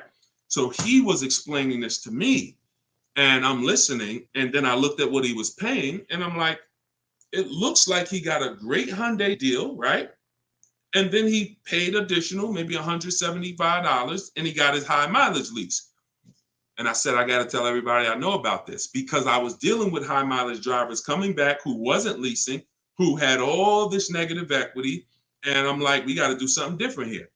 So he comes in, and that's when I started, diving in and seeing that for the short term, high mileage driver, short term means you are not keeping the car 8 years. It doesn't change. Most important question, first question, 8-year rule, all the same. If you say, Deshone, I drive 20, 25,000 miles a year, how many years you keeping the car? Probably 10. Then there's no need to lease. You can find a car that you can put 200 to 250,000 miles on in 10 years. They're out there. Get one of those. But if you're saying, Deshone, I'm not keeping it 8 years, I'm going to keep it 5, then you should absolutely be shopping for a lease. I have 2 strategies for the short-term high mileage driver that's going to be better than you doing what you've been doing. Some people will tell you make high down payments. Bad, because you're just throwing more money at the car you won't get back. Some people tell you take shorter loans. Instead of 5 and 6 year loans, take 4-year loans so you won't have negative equity later. Both of those solutions involve you throwing more money at the car that you're not going to get back. The 2 strategies that I teach is, 1, the high mileage lease. You're going to shop, get your offers. We always shop with 12,000. That's what we do. We get multiple offers. We get at least 5. We get at least 5 because 80% of dealers are overpriced. You're not going to see that until you start getting multiple offers. When you start getting multiple offers, you're going to see that 80% are overpriced. We don't try to change them. We expose them. So once you see that, you're going to find the dealers that offer the best prices. You can do that manually by calling sales managers and getting multiple offers, or you can do it my way. In my book, I have a strategy called 25 to 5. We do everything online, and you're using my scripts and my email templates. So it's hard for me to break that down for y'all because I wrote these email templates. So either way, you get to the goal of at least 5 offers. Once you have the best offer, you're then going to adjust that offer to a high mileage offer with that dealer. You're going to let the dealer know, hey, I'd like to adjust the mileage from 12 to 18,000, please. Hey, I'd like to adjust from 12 to 25. And that's what you do. We've had tons of people that do that. Compared to purchasing, it's thousands. I helped a guy do this 3 years ago, and he was like, man, that changed my life, because he was buying luxury cars, high mileage, BMW. He went from that to an Audi A7 high mileage lease. And when we did the math, he was saving like $15,000. And so it's not a question. Second thing I teach is, it's called 2 cars, 1 payment for you high mileage drivers. You don't want this. Doesn't apply to Uber and Lyft. So let's put it like, if you're in business and you're putting thousands of miles on your car a month for business, different. I'm talking to regular people who like Deshone. I'm in sales. I'm a realtor. I'm always on the road. This is for you. Second strategy is 2 cars, 1 payment. You're going to get 1 car. The first car is the purchase. It could be a new, pre-owned, doesn't matter. And that's going to be your mileage car. You pay that car off 3, 4, 5, 6 years, and then you go lease the second car. Now you got the mileage car, and now you got the second car. That's your nice car. And so you're putting maybe 12,000 a year on your lease, maybe 15,000 on your mileage car, and you're just doing that. You always have 1 payment. You're not having it's a manageable payment at all times, and people love that. There's no right or wrong with those 2 strategies. It's just which one you think is best for you. Both of those you will absolutely love. It's very predictable. You can count your costs. You know what you're paying, and scrap everything else. That is in my book for you high mileage drivers. In case y'all don't know, my new digital book is called Car Shopping for People That Hate Car Shopping. Throw the next question up on the screen, Dolan. Please. It's called 7 Steps to Saving Time, Money, and Avoiding Dealerships, because everything we do, 90% of it is from home, sometimes 100, but we can't do 100 with used cars. And all our deals are made from home. We don't spend more than 30 minutes in car dealerships. We get bids. We make people bid for our business. And you can get your book for 75% off for the next 30 minutes. In my TikTok bio or in my Instagram bio, there's a website. Get your book for 75% off. You won't pay the normal $97 price, $24. And for those of you who are on Facebook and Instagram, I put the link Facebook and YouTube, I'll put the link right here for you guys. and you can get yours. DeshonesBook.com. All right, this one's from Instagram. What if you sell a lease from a Jeep dealership to a BMW? Does that work against you? You cannot sell a lease if you have no third party. Like I sold my Jeep. They didn't have a third party restriction, but Jeep has many leasing companies. They have Chrysler Capital. They have Cal. They have credit unions that do leasing for them. So it depends on when you when you do the equity assessment. I think we started with that. That was the first thing we talked about in the show. So watch the broadcast on YouTube or Facebook if you missed that part. When you do your equity assessment, you're going to ask them, do I have a third party restriction? If you do not, then you can sell to anybody you want. I mean, not a person. You can sell to any of the companies I mentioned. You can sell to another dealership, but you should be getting bids. I would not be selling. See, that sounds like a trade. That's what that sounds like. That sounds like you saw a BMW, you got this old lease, and you're like, hey, I want the BMW, and I'm trying to get that lease back to them. In which case, you're not going to maximize the value of the Jeep at all. All right, go ahead. Shoot the next question up, Dolan. All right, great questions today. We're taking them from all platforms, so keep typing them. What's the best way to sell a used car? Get bids. Equity assessment. If you have a car you are replacing, the equity assessment is how we get the most for the car. It's a bidding process that we created. It was at the beginning of this video. Now, here's what I say. Once you get those offers, if your highest offer is under $10,000, then you should consider selling your car privately. You could probably it's not hard as you think to sell a car on Facebook Marketplace now, and you can probably get $2,000 to $3,000 more selling it privately. But that's only if you have if your car is at a price where most people could pay cash. If you got a $15,000, $20,000 vehicle, most people can't pay cash for that. They need a loan. You got an $8,000, $7,000, max maybe $10,000. You take a shot and you maybe get a couple $1,000 selling it on your own. But anyone else, equity assessment, I'm selling to the people. I'm getting bids. I'm getting 6 bids, and I'm going to sell to the highest offer. All right, great question. Shoot the next one up, Dolan. Oh, hold on. Let me put the emergency link here. Somebody said the link is still saying full price. That means you missed the countdown, but we came up with something for the people that missed the countdown. Let me know if you guys can see this. It's an emergency link. I'm going to type emergency because we were seeing that people will go to the page, the countdown starts, then they come back to the show and they're asking questions. And once the countdown hits 0, it's back up to $97. So try that emergency link and let me know if you can get it that way. I just put it on Facebook. Go ahead. Okay, this one's from TikTok. Reliability of Mercedes these days. Thinking about buying a 2021 A35. So you want to find out what the reliability of that particular car is. This is an extremely important step. When I worked for Mercedes, we had a Range Rover dealer next door. When I had my leasing company, new car brokerage rather, Range Rovers were in the shop all the time. People would tell me about them all the time. Now, that could be particular years. Same thing with Maseratis. Could be particular years. But if you do what I'm about to tell you to do, you have a good shot of avoiding this. See, this happens when you start asking people their opinion on cars. Can y'all keep tapping the screen, running the lights up? I see y'all running them up. The more y'all tap the screen, the more attention TikTok brings to the broadcast, the more people we get a chance to reach with this information. So I appreciate y'all running them up. When you are asking people, and I'm gonna tell you to never ask a person their opinion on a car, not even me. I don't care who they are. A mechanic, doesn't matter. And I'm going to tell you why. First of all, millions of cars are sold per year. Opinions are subjective. And there's not enough, no one person could tell you if a car is good or not. They just can't. Maybe theirs is okay. Maybe theirs is not. But most people are fine with it. So what we do is, this takes 5 minutes to do, and it'll protect you. This is in step 4 of my process called shopping, not buying. We're deciding what we want. We need to eliminate bad cars.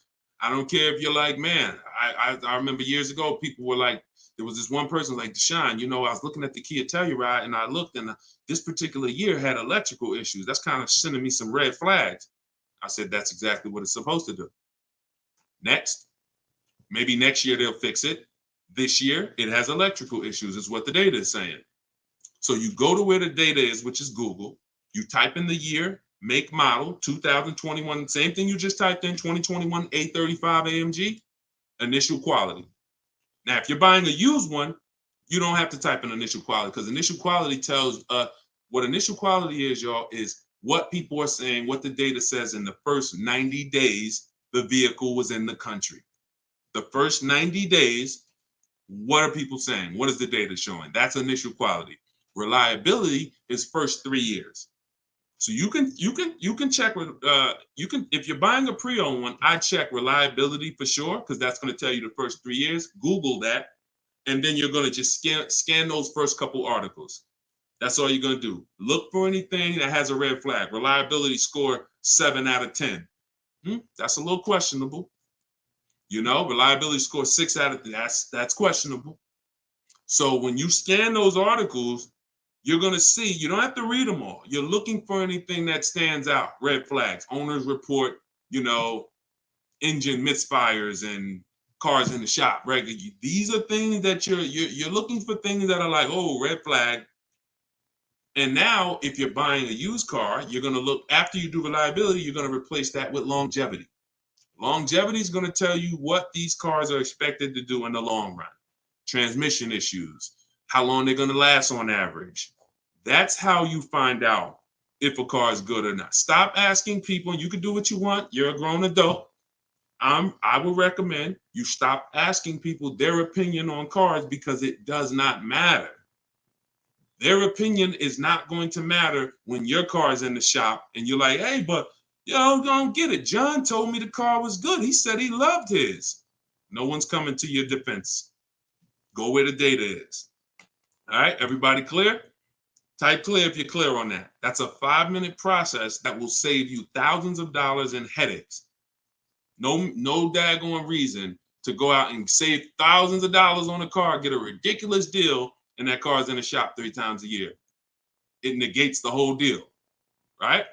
All right, perfect. Shoot the next one up. All right, this one's from Instagram. I want to buy my mother's lease because she has good equity in the car.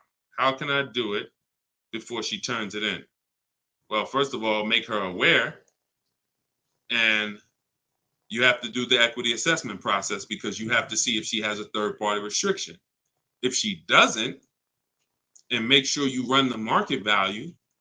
If you did, and you're like, hey, it's a good price, then you can certainly write up, she can call a leasing company, and she should be able to sell to you. You just have to find out what that process is going to look like. If they may, I don't know if they're going to require her to sell to a company because essentially they want to prevent, like the customer has a payoff. It's for you. So her payoff is for her. The customer, there's 2 payoffs for a lease, a dealer payoff and a customer payoff. That means the dealer can buy it for this. Any dealer, someone that has a dealer license can buy it for this, or the customer. It's not an individual. So that means she's going to have to buy the car and then sell it to you, which is fine. And, that's the process. That's the only way you're going to get you. But if she has a third-party restriction, then she cannot sell it to you. She's going to need to get bids and, make sure she gets her equity. All right. And now, look, if she has a third-party restriction, she can still buy it herself and sell it to you. That makes sense? So call the bank, get the payoff, find out if she has a third-party restriction. And it sounds like either way, she would have to buy it and sell it to you. And if she's okay with that, then it should be very simple. Okay, shoot the next one. Great question. Great question. This is another one from Instagram. I'm getting emails that started at my 3-year lease anniversary on a 4-year lease. Well, first of all, never do a 4-year lease again. You're paying too. Why don't we do 4-year leases? Because leasing is a value play. Leasing, there's two goals. Somebody DM me right before we came on and said, leasing though, leasing is not good because you're not paying into equity. Thanks though. Said it like, confidently ignorant. And when I said to him, the goal of leasing is not to build equity. Equity is a bonus. We don't bank on it, don't count on it. That's not why we lease. We lease to avoid the natural depreciation. Always think of this. Value goes down like this. When you lease, you're going to pay this much. So if I would have bought and lost this much value in depreciation, I get a great lease, I pay this much. I get an incredible lease, a steal. Every now and then we get a steal, less than 1%. I pay this much. So my natural depreciation would have been here. And the beautiful thing about leasing is it's the head. So if the value stays up, I can sell it and I'll make more money at the end. So if I do happen to have a lease that holds its value, which is very rare in cars, not something to bank on, not something to count on. But if it does happen, I'm going to sell the car at the end and make the equity myself. So, and the second goal of a lease is to drive new cars for pennies on the dollar compared to purchasing. The goal is not to build equity. So, wait, what was that question? What was that question, Dolan? Because I know me going into that answer was based on that question. If it's going, then that's fine. Just shoot up the next one. But sometimes, if you've been on a broadcast with me, I go deep with the answers, and then I'll forget the question. All right, this is another one from TikTok. What's a good mileage to buy a used car? Okay, so when we're searching for used cars, it's a great question. What is good mileage to buy on a used car? Okay, so the goal is to get the best car you can get for your budget. So therefore, when I'm searching for my cars, if I know that my initial goal may be 20,000 and then my max goal is 28,000, in a few weeks, I will be releasing something I created called the Perfect Budget Calculator. It's in my book. So it's in step 3 of my book where we're budgeting. I can't release it now because without you knowing how to use it, it's just going to be sloppy. We need to roll that out the right way. But if I know that my initial strike price is 20,000 and then my max budget is 28,300, then what I'm going to do is I'm going to see, can I find a quality vehicle in that initial price? And if I can't, in that initial price, here's what it looks like. Short loan, no down payment, not using any of my equity.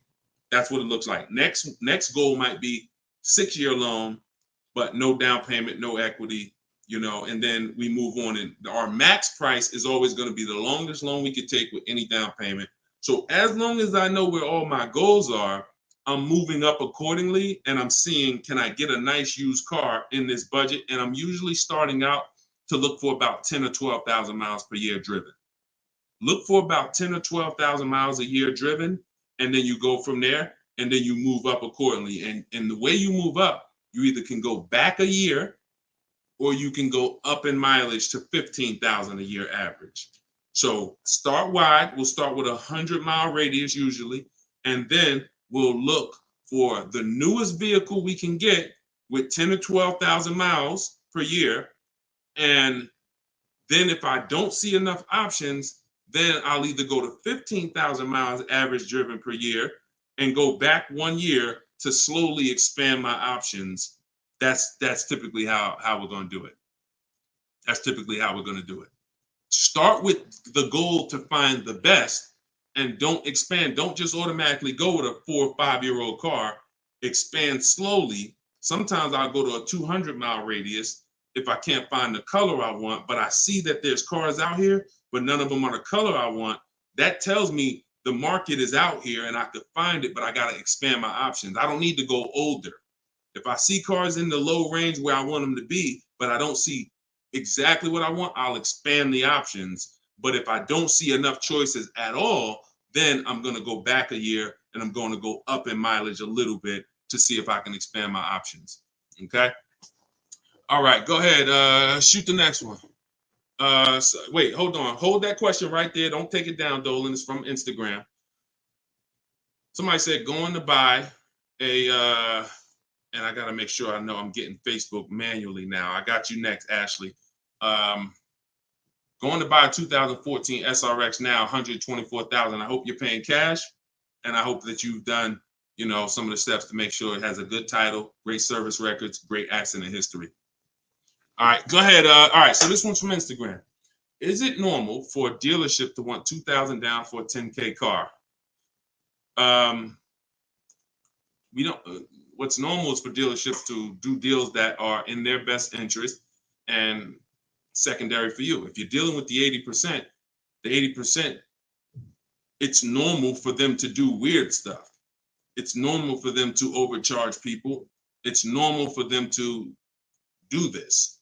So you have no shopping process, and you're at the mercy of one dealer. You're tied into one car, and it sounds like you are invested in that car and you have no leverage because you have given them the signs that I want that car, not that, hey, I have multiple options. I'm looking at multiple options. I've seen 7 of that car, and I can, it's just the way you shop is creating that result, and I don't know how to help you out. Listen, I'll give you an example, and then we'll go to Ashley's question. Some people will call back. This is back when I first got out of the business and I started teaching.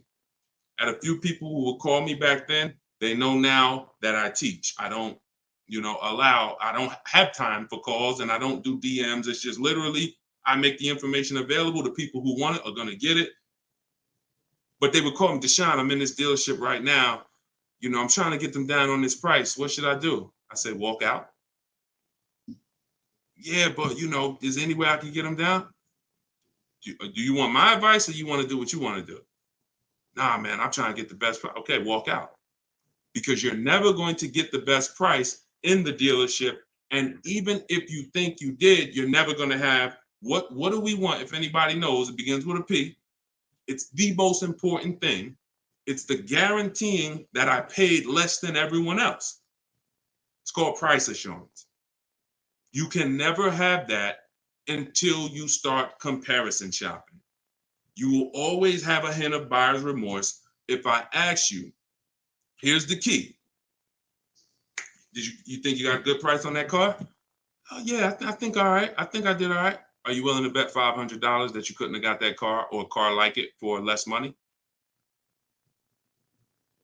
Nah, man, I don't want to take that bet. Right.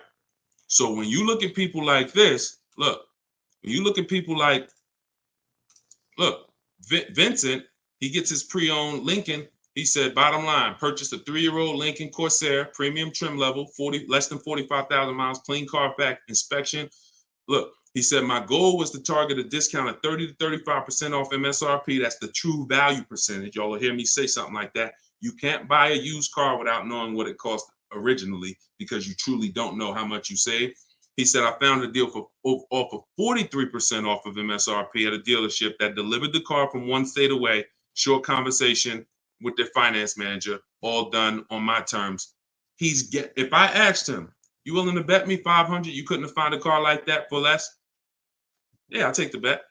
Because he's shopping multiple offers, shopping the whole market, and he's not pulling the trigger until he knows this was the lowest price in the market.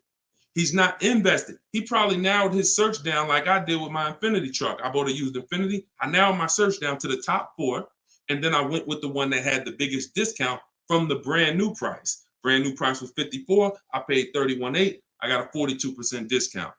I'll take the bet that there was no other car in the market within 100 miles of me, 150 miles, that was a better value than that. And the only way you're going to have the confidence when you make lease deals, purchase deals for new cars, purchase deals for used cars, that you guarantee, I'll take the bet, there was no other offer out there lower than this, is you need to have multiple offers. That is what gives you the price assurance. Not only that, you'll save more money quicker. 60 minutes is all it takes for us to do these deals. The internet's here. I just want to teach you how to use it the right way. This is all in my book, Car Shopping for People That Hate Car Shopping. It's a digital book. You can get it for 75% off. Get your copy. You won't pay $97.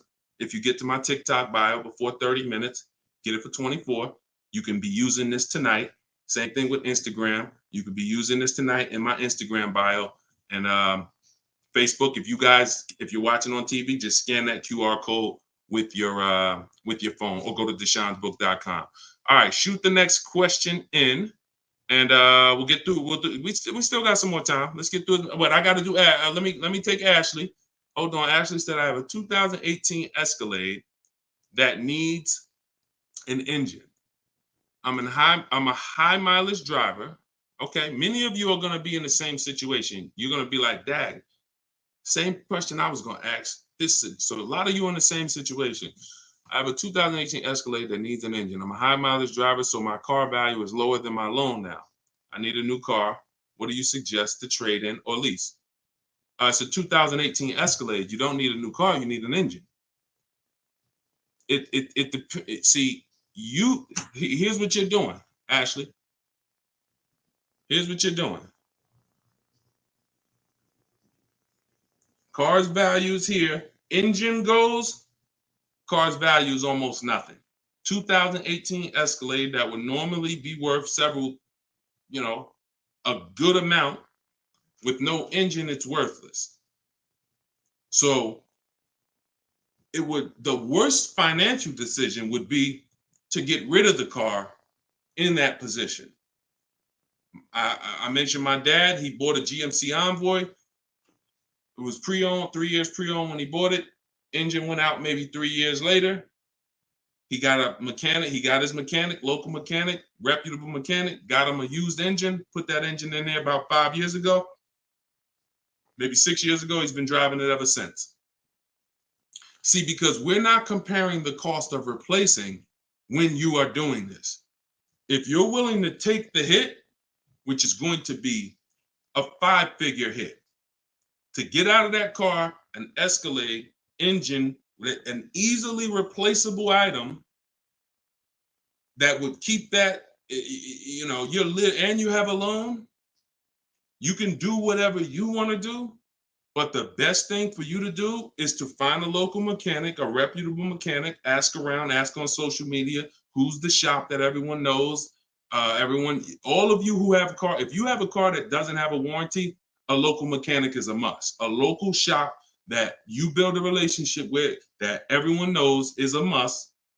And I would be trying to get a used engine to get in my Escalade and keep my Escalade. You get another 5 or 6 years out of it, like my dad. Put the used engine in, been driving it, and he's about to sell it now. He's finally getting a new car, and he's had it for probably 7, 8. No, he's probably had that vehicle for close to 10 years now. That's big money that he saved versus, engine went, fixable problem. I'm going to just go get a new car, and I'm going to get rid of this one while it's worthless, and I still got a loan. I'll take a $10,000, $15,000 loss on it. I can't recommend you do that. All right? No problem, Ashley. Go ahead. And that's all we need is a little guidance from somebody who's more experienced. All right, perfect. I needed to hear that. Let me do that. 5, 6 years from now, she'll be like, you know what? I put that engine in, paid the truck off, drove, I got another 5 years out of it. There we go. You won. All right, go ahead. Shoot the next one up, Dolan. Great questions today. Great questions. This one's TikTok. What is considered short-term in leasing? 3 years. 3 years. Every now and then, when we reach out to a dealership, like in my book, I have templates. We're always reaching out, and I want to go over what you're going to need to give a dealership to even get a quote.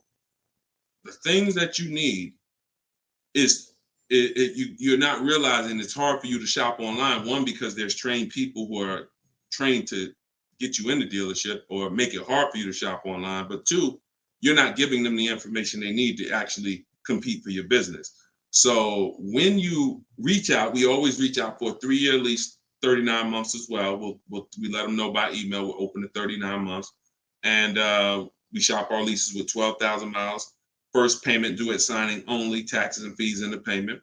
And if they have a great 2-year program, they'll tell you because they know their program. So if they say, man, you know what? Nissan just put out a great 2-year lease program. They know a great lease program. And they'll say, hey, you open to it? But other than that, we don't explore it. We don't go and ask them for 2-year lease because 99 times out of 100, they're overpriced we're not going to get good value out of them. So it's going to be 3 years or 39 months. We don't do really longer than that. 42 months, no, that's 3.5 years. 4 years, no, because one of the benefits of leasing is the short-term ability to switch, always having a new car, and once we're in the car for 3.5 years, it's like we're getting to the point where we've eliminated some of the benefits and we're paying too much for a car that we're going to be giving back. So 3 years is what we do. And if you cannot find a car for 3 years, if you tell me, Deshone, I need a car for 1 year, then you should be buying a very inexpensive used car, $5 grand, $7 grand, $8 grand, 10 grand maybe, because any other car that you buy and expect to trade it in 2 years or a year, it's not going to happen. That's the depreciation curve. You're buying it here, Deshone, I need to keep it until here. Okay, that's your loss right there, though. You don't start winning until 7, 8 years is when it starts cooling off. So if you don't get to the 8-year mark, then you should not be buying $15,000, $20,000, $30,000, $40,000 cars at all. You're either going to have a long-term view and win long-term, or you're going to have a short-term view, 3 years, and you're going to win with aggressive leases. Anything in between besides that, like I said, those, we call them smart cars, saving money at the right time. I'll get in, little bit of money, $5 grand, $7 grand, I could swap out of that, no problem. But going in and buying these $15,000, $20,000 cars, you can't beat depreciation. It's going to be you. And now you're trained to see it. Before you're like, why am I losing? It's because you don't see the unseen expense, which is depreciation. That's what's killing you short-term buyers. All right, go ahead, shoot it up, Dolan. Great question. Let me see Facebook, because we're doing Facebook manually. See, Billy said, had to transfer some money. Could you put up the emergency link again, please, before you go? Yes, absolutely. Yes, here is the emergency link. I'm putting it on Facebook. For those of you who missed the 75% off for your book, I'm putting the emergency link here. Dang, now it's not coming up. Hold on. And let me make sure. All right, there you go. It's up. Okay, this one's from Facebook as well. Oh, all right, we finally got, Dolan was able to get some questions from Facebook. All right, what will be a good interest rate on a 2024 GMC 1500? There's no way. That's a lot. All right, this is a good question. What will be a good interest rate on a 2024 GMC 1500, 700 plus score? The same way we don't know how much we're going to save off that vehicle, we don't know what the lowest in the market is.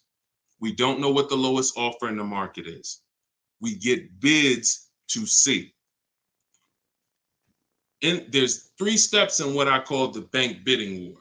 First thing you're going to do is see, does GMC have any special interest rates?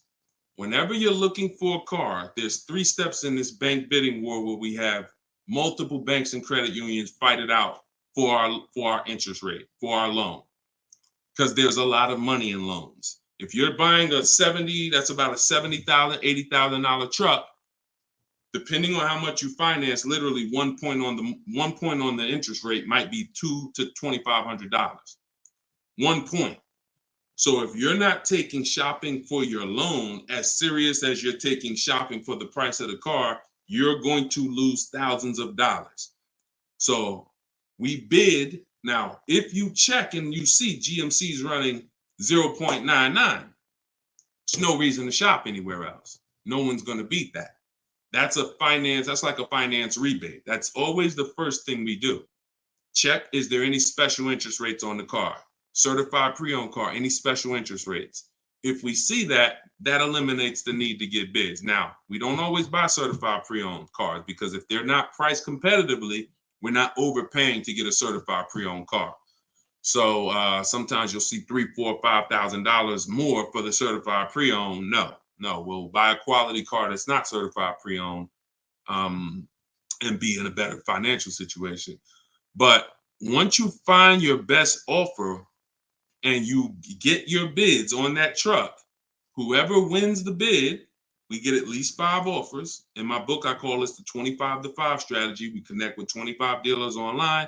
It takes us about 20 minutes. And within 48 hours, we're going to have at least 5 to 7 offers.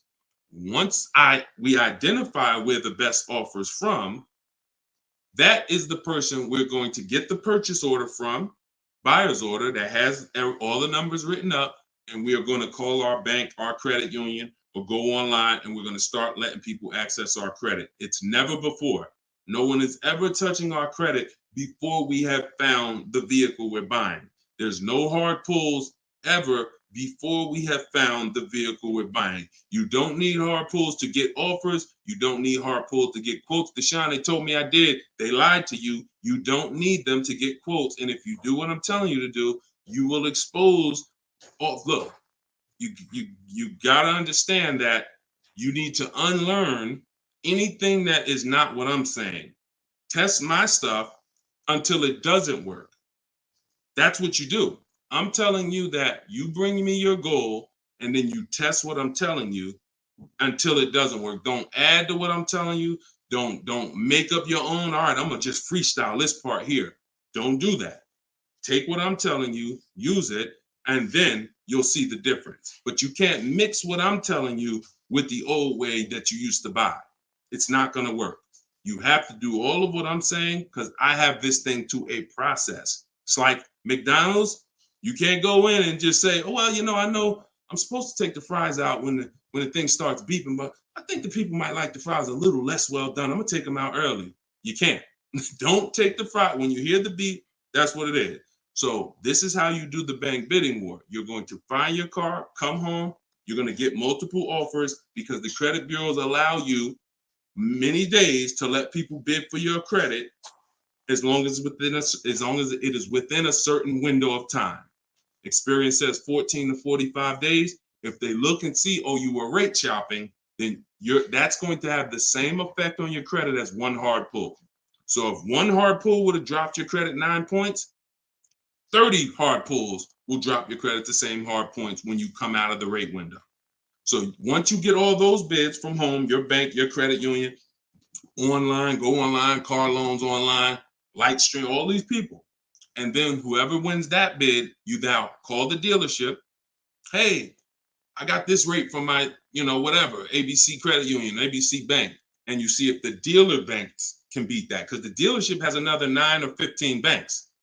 And you want to have them calling and saying, okay, all right, let me see if I can beat this. And they're going to call you and do one or two things. And this is going to give you what we do, what we need before we buy. It's the only thing we are looking for when we buy anything, price assurance. They're either going to tell you, hey, look, I got bad news, but it's good news. All right, what? Listen, none of my banks can beat that rate. So, thanks for the opportunity, but, you got a great rate. So we'll get the car ready for you. And, you just let us know what you need. Right, perfect. In which case, price assurance. Are you willing to bet $500 you couldn't have got a lower interest rate? Absolutely. Yeah, I'll take that bet because I got bids.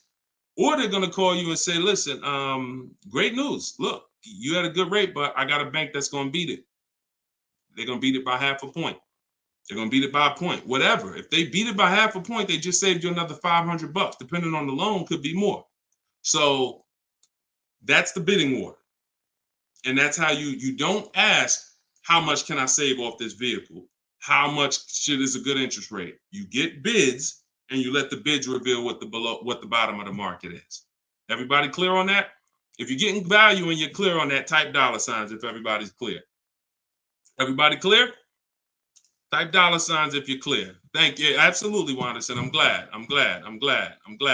Got it. Thanks. All right. Perfect. Sam, got you. All right. Billy D, I see you. Perfect. All right. Perfect. Kenneth, I see you. Wonderful. So this is what it's about, y'all. Listen, we are very committed to those who are committed to their money. If you are committed to your money, you're going to love what we do. You're going to love using these strategies. In my book, my new digital book, Car Shopping for People That Hate Car Shopping, these things are broken down step by step. There's 7 steps to our shopping process, whether you're buying, whether you're leasing, new car, used car, it's 7 steps. And step 7 is delivery. So this isn't a book that you read, it's a book you use and you cross off steps. And by the time you get to step 7, I'm congratulating you on you're about to pick up your car or you're about to have your car delivered. So using this book, you're going to progress to your car. You don't read it and then go, all right, I read the whole book. Now let me go and start shopping. It's not the way this works. So you can get your copy for 75% off. It's normally $97. Go to my TikTok bio. It'll be in your inbox in about 5 minutes. Same thing with Instagram. There's a website there. You guys can go and get yours. And you have the links on Facebook, or you can scan that QR code. If you're watching us on the TV, scan that QR code with your phone. As long as you get there before 30 minutes is up, you got 75% off your copy. So let's go. We'll do. All right. Thanks. Dolan's already on top of it. This one's from TikTok. How should you purchase if you drive 30,000 miles a year? We already answered that. You should watch the replay. I don't want to answer the same question for those who've been on here, but after the broadcast, somebody said they drive 22 to 25,000 miles a year. Go watch that part of the broadcast and get your answer, because it's the same answer. The only difference is if you guys are, if you're doing Uber, if you are renting your cars out where you can't predict the miles. Deshone, if I have a good year, I might do 60,000 miles a year. But some years I might do 20,000. Your goal is to put as many miles as possible on the car, and you can't predict it. Then you should be making sure your loan matches. Here's a very important question for you. You need to ask yourself, and if you're in business, this will make sense to you. When am I going to replace the car? If you say to yourself, I'm going to replace the car in 4 years, then you should not have a loan longer than that. Because what many of you are doing, you Uber drivers and you people who are renting your cars, you're taking normal loans, 5 and 6 and 7 year loans, and God forbid you take a 7-year loan. No one should be taking a 7-year loan. You are replacing your car while you still have lots of loan left, and you're putting hundreds of thousands of miles on your car, so you always have negative equity. What you're doing is you're taking a little bit more profit per month, like maybe $200 more per month or $250 more per month, but you're pushing all your losses to the back. So when you're ready to replace the car, you come in and you got a $15,000 balance, and you have to transfer that, and you got to eat that. That's pushing what you do is take a shorter loan, 4-year loan. Yeah, your payment might be $250 more per month. That's all right. It's a business move. You're writing this off, and then you can, after 4 years, you say, okay, it's time to replace this car, and it's paid off. So instead of you having a big balance, you have a car that is probably still worth $3,000, $4,000. And that's how you structure this in a way where you win. I want to win while I'm driving, and I want to win later when I go to replace the vehicle. That's what you do. All right. Everybody else, you follow what we talked about for the high mileage drivers earlier in the show. Okay, go ahead. Shoot that one up? No, Beth, it's not 97. You didn't see the emergency link. That's the normal price. You may have missed the countdown. I'm gonna put it here for you again. Let me put the emergency link for you. Because some of you who missed the countdown, I told you, some people go there and they come back and they that countdown's still going. So I'm gonna put the emergency link for you. There you go. Try that. All right. TikTok, should you include gap insurance on your leased vehicle? That's a great question. We always request that gap is included. Now, most leases include gap, but you don't want to assume this. Do not assume that the lease includes gap. Don't do it, because some leases, like Mazda used to always include gap. I know 3-4 years ago when the pandemic started, they took gap out, and so it becomes problematic when you make a deal for X amount per month, and then you go in to sign your paperwork, and they're like, hey, do you want to buy gap insurance? And you're like, wait, thought it was included. So in our template, I have an email template, because everything we do with new cars and leases is email. We always in that template is please include gap insurance. If you're getting quotes manually, you always need to make sure gap insurance is included. Don't make, and they're going to, most people are going to say, yeah, gap insurance is included. But for the rare cases where it's not, you don't want to be surprised. So always. All right. Well, we just hit an hour. We try to keep these to an hour. And great. This is a great call, a great show. A lot of great questions. You know, we can stay on all day, but certainly we want to keep these live streams coming. Whenever you see them, jump on. We get all types of questions. So even if you're watching a rebroadcast, you're going to find that you can get your questions answered in a lot of cases because many of you are in the same situation. So we'll keep these going. For those of you who had the book, use it. Please write me as soon as you get the book, do not DM me because I don't see DMs. We have thousands of, we just hit 2 million followers. So we're getting hundreds of DMs across all these platforms. As soon as you get your book, you get a support email because sometimes the book, you type something wrong in the email and it doesn't come. And I want you to reach out to support and they'll make sure they check and get you your book. But other than that, it's no reason why you won't get it. We've been able to put this in a lot of people's hands. Thank you for all the gifts and email me with your deals. When you pick up your car, the difference with using these strategies is you're no longer going to be just excited about the car, but ashamed of the deal. What I mean is ashamed of the deal. You'll see tons of people, and you may have been in a situation where, hey, got a new car. Let's not talk about what we paid for it because you're not that proud. You're not that confident. When you do this, you'll be sending me, Deshone, look at this lease. Just pick this up, 1.2%. Hey, Deshone, look at this new car I just purchased. Lowest, it was out of 7 offers I got. This deal will beat them all. Look how much I saved. Boom. Deshone, look at this used car. I got, X% off true value percentage. This is how you're going to talk. And it's empowering. And this is what you deserve. So for those of you who have the book, please email me when you get your copies. When you get your cars, and I look forward to reading your success stories and congratulating you. So we'll see you on the next broadcast. And those of you who want to watch the replay, it'll be up on YouTube or it'll be up on Facebook. Check it out, and I'll see y'all next time. God bless. And then if you are shopping for a car now or in the next 12 months, I want you to type me in the comments. All right, so we know who we're talking to. And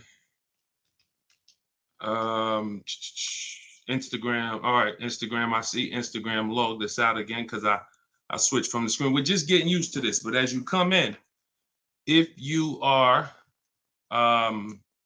shopping for a car now or in the next 12 months, just type me. And I want to know because I want to talk specifically to y'all.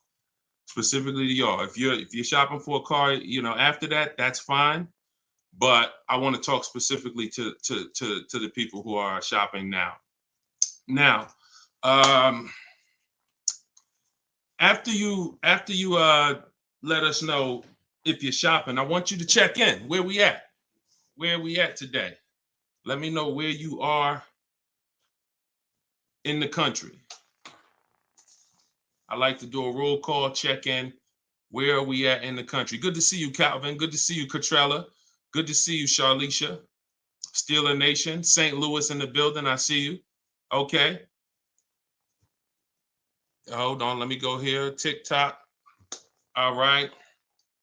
Where y'all at? Let's. Okay. I see Dallas, Texas. I see Tampa. Hold on. I'm trying to see Chicago, Illinois, VA Beach, Utica. I see you. Check in. Where we at today? Where we at this afternoon, evening, morning? Come on in. All right. We got the whole country on here. And we got the whole country on here. All right, I want to welcome y'all to Car Q&A with me, Deshone the Auto Advisor. As you come in, if you could spend a minute or two with us, 5, 10 minutes, an hour, you're gonna get a lot of value out of it. We're getting ready to do some rapid fire Q&A, and we're gonna be answering all types of questions about car shopping and what you need to know to make sure you're saving thousands on your next car and every car you get after that. So as you come in, if you're not subscribed, if you're not following, you will benefit from hitting that follow button. You will benefit from hitting the subscribe button because we're going to be doing this live show pretty regularly to make sure that you guys have access to all the information. So before we get into Q&A, I want to give people time to come in. I also want to finish up the housekeeping. My new digital book, Car Shopping for People That Hate Car Shopping, is now officially released. We are doing a 75% off sale. It's normally $97. It's a digital book. It has links to videos. It has links to my scripts. There's no guesswork in this, y'all. I want to give y'all a process that y'all can use for the rest of your life without having to worry about, I want y'all to be able to guarantee your success. So if you're on Instagram, you can go to the Instagram bio. You won't leave the broadcast. Get your 75% off because it's only available for a few minutes at 75% off. TikTok bio, and then Facebook and Instagram. Y'all can go to deshonsbook.com, or you can scan the QR code. So let's go. Let's get your questions going. I want y'all to enjoy using that book. Get your 75% off and enjoy not reading it, enjoy using it. All right. So let me see. Let's start bringing in some comments. Where's our first question? Do I have to get financing? Oh, by the way, in a few minutes, y'all, I'm going to be giving y'all a very, very deep look into a game that's going to help you understand leasing versus buying. So in about 5-10 minutes, we'll start that game, and you're going to love it. You'll never be confused on whether leasing or purchasing is going to save you more money after we play this. Do I have to get financing to lease a car? No, you don't. Whenever we lease a car, we are always using the dealer's financing department, their company, the bank that makes the car. And because we can't shop for our own financing, how do we make sure that they're not marking up the interest rate on the lease? Multiple offers. There's no way for you to make sure they're not marking up the interest rate on the lease without multiple offers. That is what reveals the true deals when you're shopping for a lease.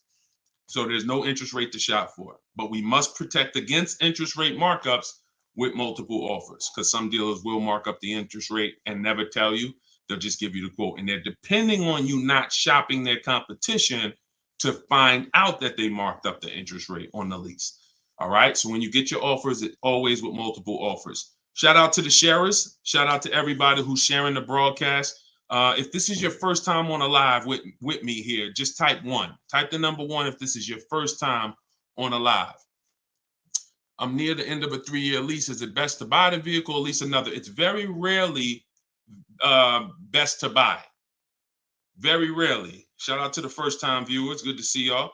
Very rarely, if ever, good to buy your lease. I'm going to tell y'all why. Because when you buy your lease, you're buying a used car. When you buy your lease, you are buying a used car. That's all that's happening. So, being that you are buying a used car, you need to know if would I normally buy a used car versus leasing. And the only way it makes sense to buy your lease out is if you're keeping the car another 8 years. I'm going to tell you why. You've already had the car for 3 years. You've already had the car for 3 years. Most people, when you buy your lease out, you're getting another 5 or 6 year loan for the balance. So you're committing to 8 or 9 years of payments on the same car. This spills into bad lease deals. The reason we don't take 48 months leases on a lease, because we're paying too long on a vehicle that we're giving back. We never want to be tied up long term in a vehicle we're giving back. That's the whole point. Leasing is meant to be 3 years, 39 months, sometimes 2 years, depending on what they're offering, in and out, switching cars very fast, always under warranty, keeping our payments low. Okay. Can y'all light up TikTok with the likes? Can y'all continue to tap the screen on TikTok? I see we got a few hundred people. We got about 400 people on total, all the broadcast. Could you actually hit that share button? Because I promise you, y'all, no one will ever get mad at you for sharing my page with them. I guarantee you that. In fact, my goal is to get them to thank you. Hey, thank you for sharing that. I like that guy's stuff. We try not to waste any time here. What about paying cash? VJ Live said, let me put this question up on the screen. If you're on, make sure you're subscribed on YouTube so y'all can see the whole thing, the presentation, when we share these numbers. We can't do that on Instagram and TikTok. So VJ Live said, what about paying cash? I have about 15,000 and I don't want payments, but they keep trying to push me to 25 grand range so I can have payments. Here's the thing. If you can find a quality car for 15 grand, great. If it's going to force you to buy something that's not, who's heard you always pay cash for a car? If, as you come in, thank you, Godhead. Shout out to the sharers. I see y'all. Who's heard always pay cash for a car? Type me in the comments. If you've heard always pay cash for a car, Type me in the comments. I see y'all lighting up. Keep tapping the screen on TikTok. We appreciate it. Y'all lighting up the likes. Y'all can see where we at on the likes in the top left. Who's heard always pay cash? Right? 5150 times heard it. VJ Live said, heard it all my life. Now listen, bunch of Dave Ramsey advice. Now here's the real. Here's what I'm just telling y'all. We got a bunch of people on here, hundreds of you all say, yes, I've heard you pay cash for cars. Now there's two schools of thought here. One is no debt. Now if your philosophy is no debt, I'm not here to convince you to change your philosophy. Here's what I'm here to talk to you about. If your philosophy is I want to do what makes the most financial sense, then we'll have that conversation. Because people who could pay cash for cars and don't, they typically are making money on their money. When I was in the dealership, people would come in, they would ask, what are the interest rates this month? If the interest rates were 0%, something special like 0%, 1%, 2%, 3%, if they knew that they were getting 10, 15, 20% returns on their money, they're not going to put it in a car. They're going to use the bank's money at 1, 2, 3%, and they're going to use their money to keep making 10, 12, 15, 20%. That's the philosophy. So they view that as, I'll pay 3%. They view it more as a business transaction than as a leveraging money to make more money. See, some people will tell y'all people who don't pay cash for cars, they're into debt. But I'm here to tell you that when I sat with very, very savvy people in my career with Mercedes and General Motors, I had tons of people who could easily have wrote a check for the car. I want you to know that if your goals are to eventually get into making more money with your money, investing your money, getting 10%, 12%, 8%, trying to beat inflation, then you're going to have a problem putting your cash into cars. Because not only, if let's say we park right now, this is just as answering VJ Live's question, because I got it up on the screen here on YouTube and Facebook. He's asking about paying cars. And many of you, as you sit on the show, you'll see, Dad, that's a similar question. Many of you will see someone's going to ask the same question you have. When we start seeing that we can actually use the bank's money for less, we're gonna realize that when you put $20,000 of your hard-earned cash into a car, that money cannot make you more money. That $20,000 that you just put in the car cannot make you more money. You have maxed out the value of that $20,000. It's in a car, you can't pull it out. You could refinance, but that's not happening. You're going to refinance and just get another loan. The point is, your money's in that car now. So had you had an opportunity to invest that 20 and make 8%, 10%, 6%, 12%, that's what the people who don't pay cash for cars who are wise are doing. I'm not telling you there's a difference. Look, I talk a lot about budgeting. I talk a lot about affordability. All through my book, I have systems and boundaries. The rule of 72 and the 10th birthday, how long of a loan you take, how much, when should the car be paid off? That's all in my book. You can get it 75% off, or you can watch my videos. I'm going to always teach it. But if you want it all in one place right here, get the book, 75% off. It's in my TikTok or Instagram bio. But that's what we got to know. We got to know if we're going to use leverage and use the bank's money, there are extremes of leverage. There is over leverage. And we cannot be over leveraged. That means we're taking a loan that's too much, too long, we just want to borrow to try to afford a car. And you see this a lot with older cars, people buying luxury cars that they really can't afford because, brand new, the car is 80 grand. But if they get a 10-year-old one and they get a 5-year loan, now they're in a 2013 AMG Mercedes with 90,000 miles on it. So that's the opposite extreme. Using leverage and loans to buy things we can't afford. But then the other opposite extreme is paying cash when we don't have to. finding that balance between getting the car we want, getting the best car we can afford, because you said, hey, I'm trying to find a car for 15 grand. I can't find it. They want me to spend 20, 25. Well, the name of the game is you better learn how to find if there's any cars out there for 15, you better learn how to find them. And you look everywhere, you look over all the marketplaces. And before you raise your budget up to 2025, we have something we do called the perfect budget. You got to go to 17 first.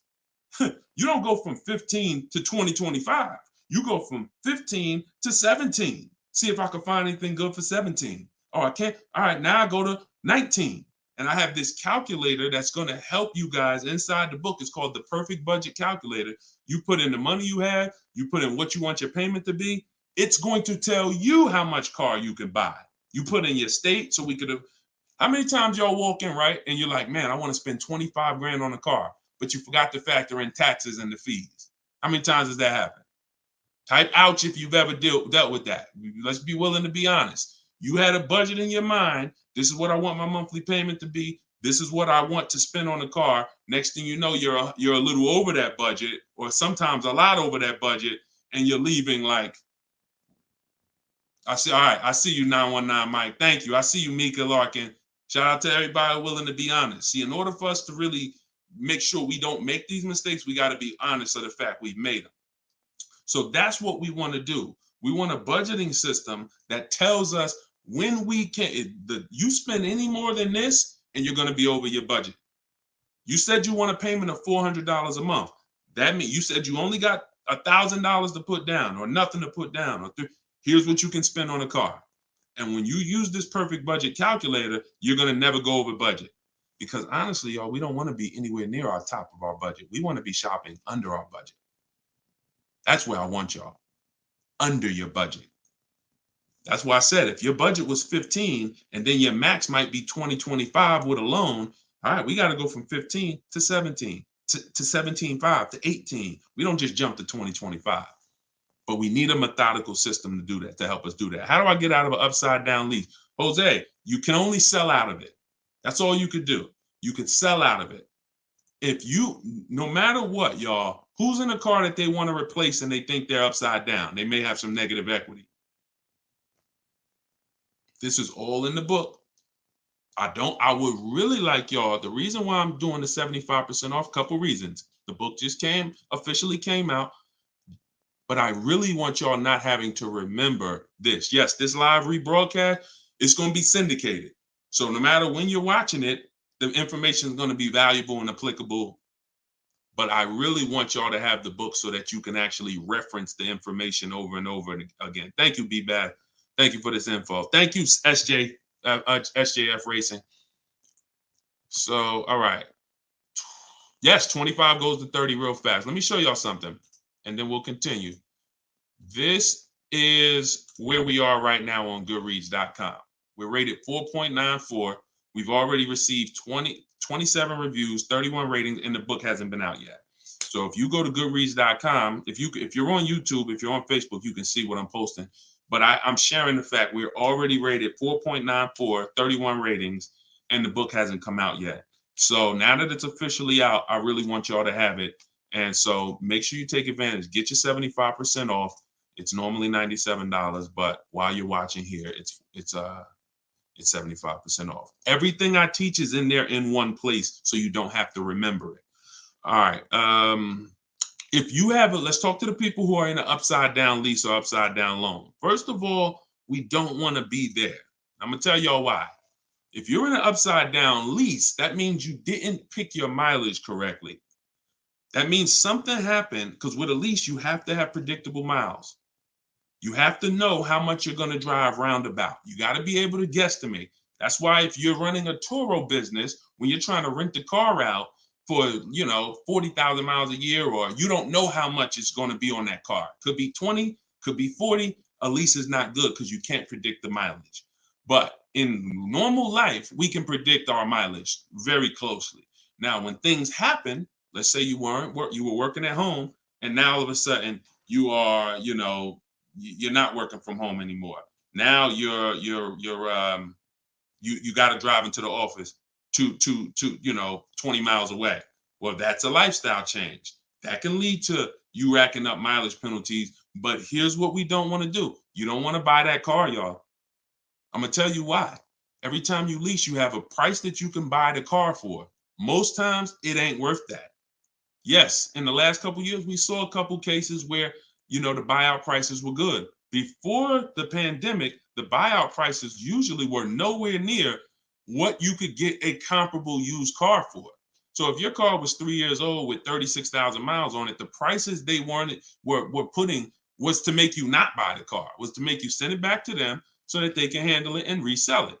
So if the price wasn't worth it to begin with 36,000 miles, I've seen people, you go over your miles and you're like, I'm over the miles, I'm just going to buy it.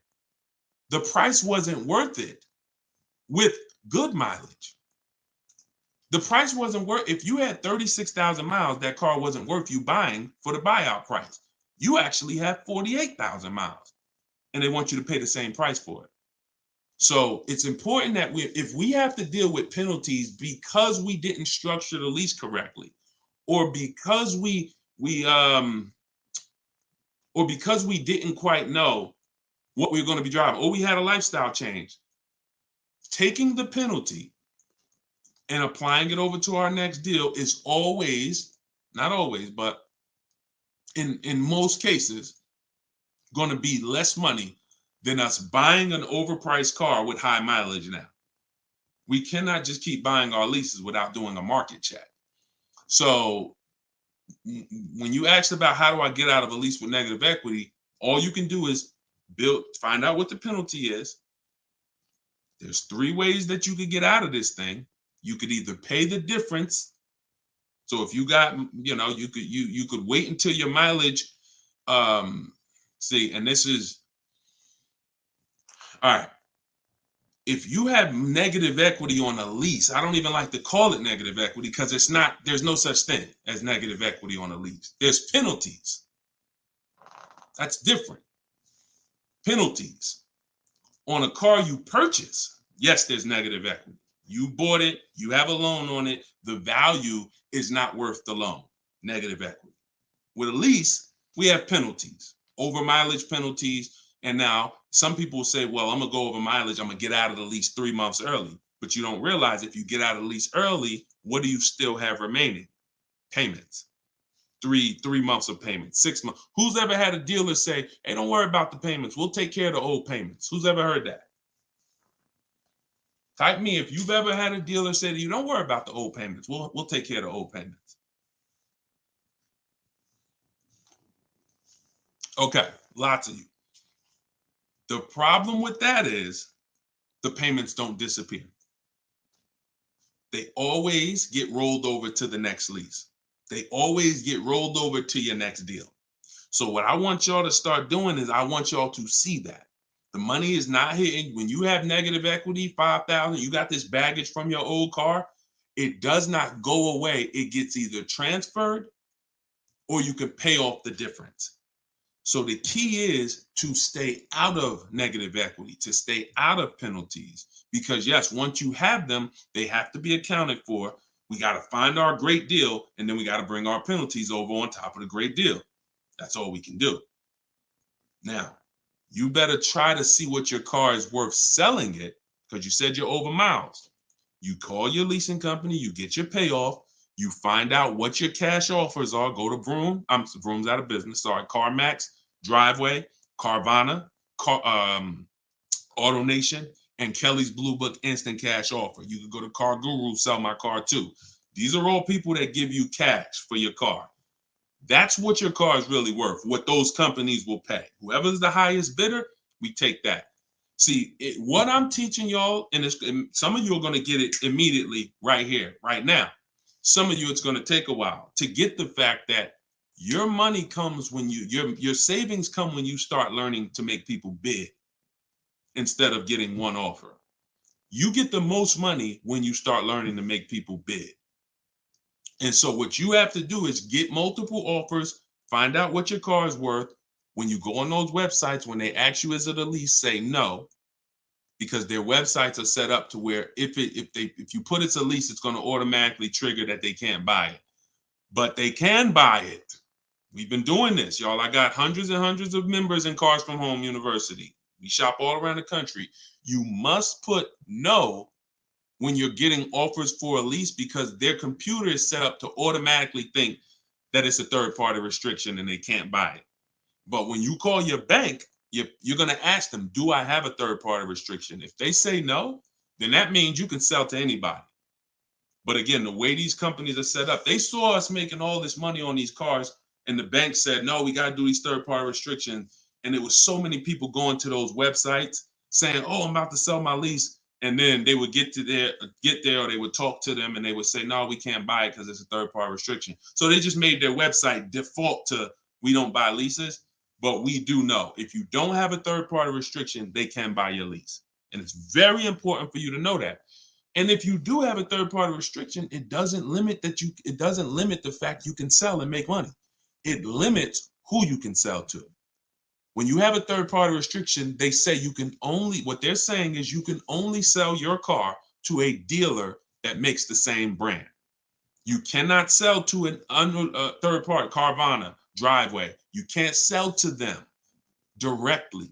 You can only sell to a dealer. So what does that mean? I see y'all lighting up the likes on TikTok. Can y'all keep tapping the screen? Let's keep those likes going up. I see it. I appreciate it. And thank you to everybody sharing. So when you are I just got off my point, but I know it was about selling. So multiple offers, y'all. This is all in the book, Car Shopping for People That Hate Car Shopping. Who has their copy? Who got their copy? We'll continue. We got some more time. We're gonna keep doing Q&A, but who got their copy of the book already? Who got their 75% off? I really want y'all using this. The book is affordable for everybody. Everybody. All right, especially at 75. Now it should show, make sure it's not showing the $97 price. That's the normal price. I see you, 5150. Okay. All right, I see you, Jimbo. Okay. Okay, I see you, Diane. I appreciate you. Okay, and I want y'all to use it. Don't read it, use it. That is like literally it's an action guide. That ain't a book you read and then you have a bunch of things you got to remember. I'm walking you through the process step by step.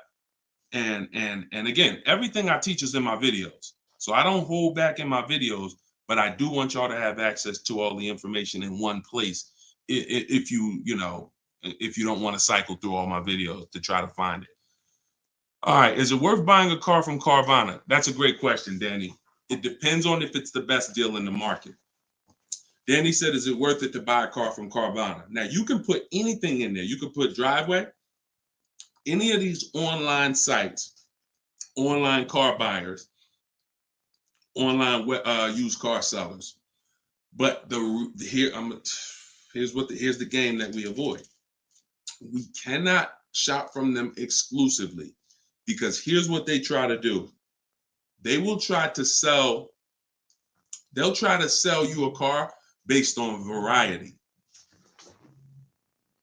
Hold on. My do not disturb should be on. My do not disturb should be on. So anytime you see,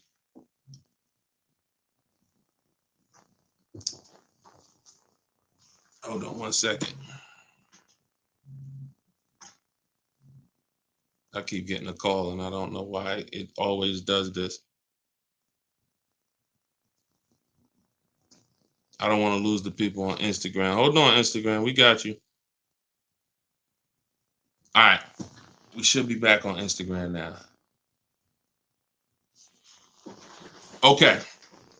So most times, especially when we're selling our cars to these people, you got to realize we sell our cars to Carvana, to Driveway, to all these companies because they pay more than dealers on average.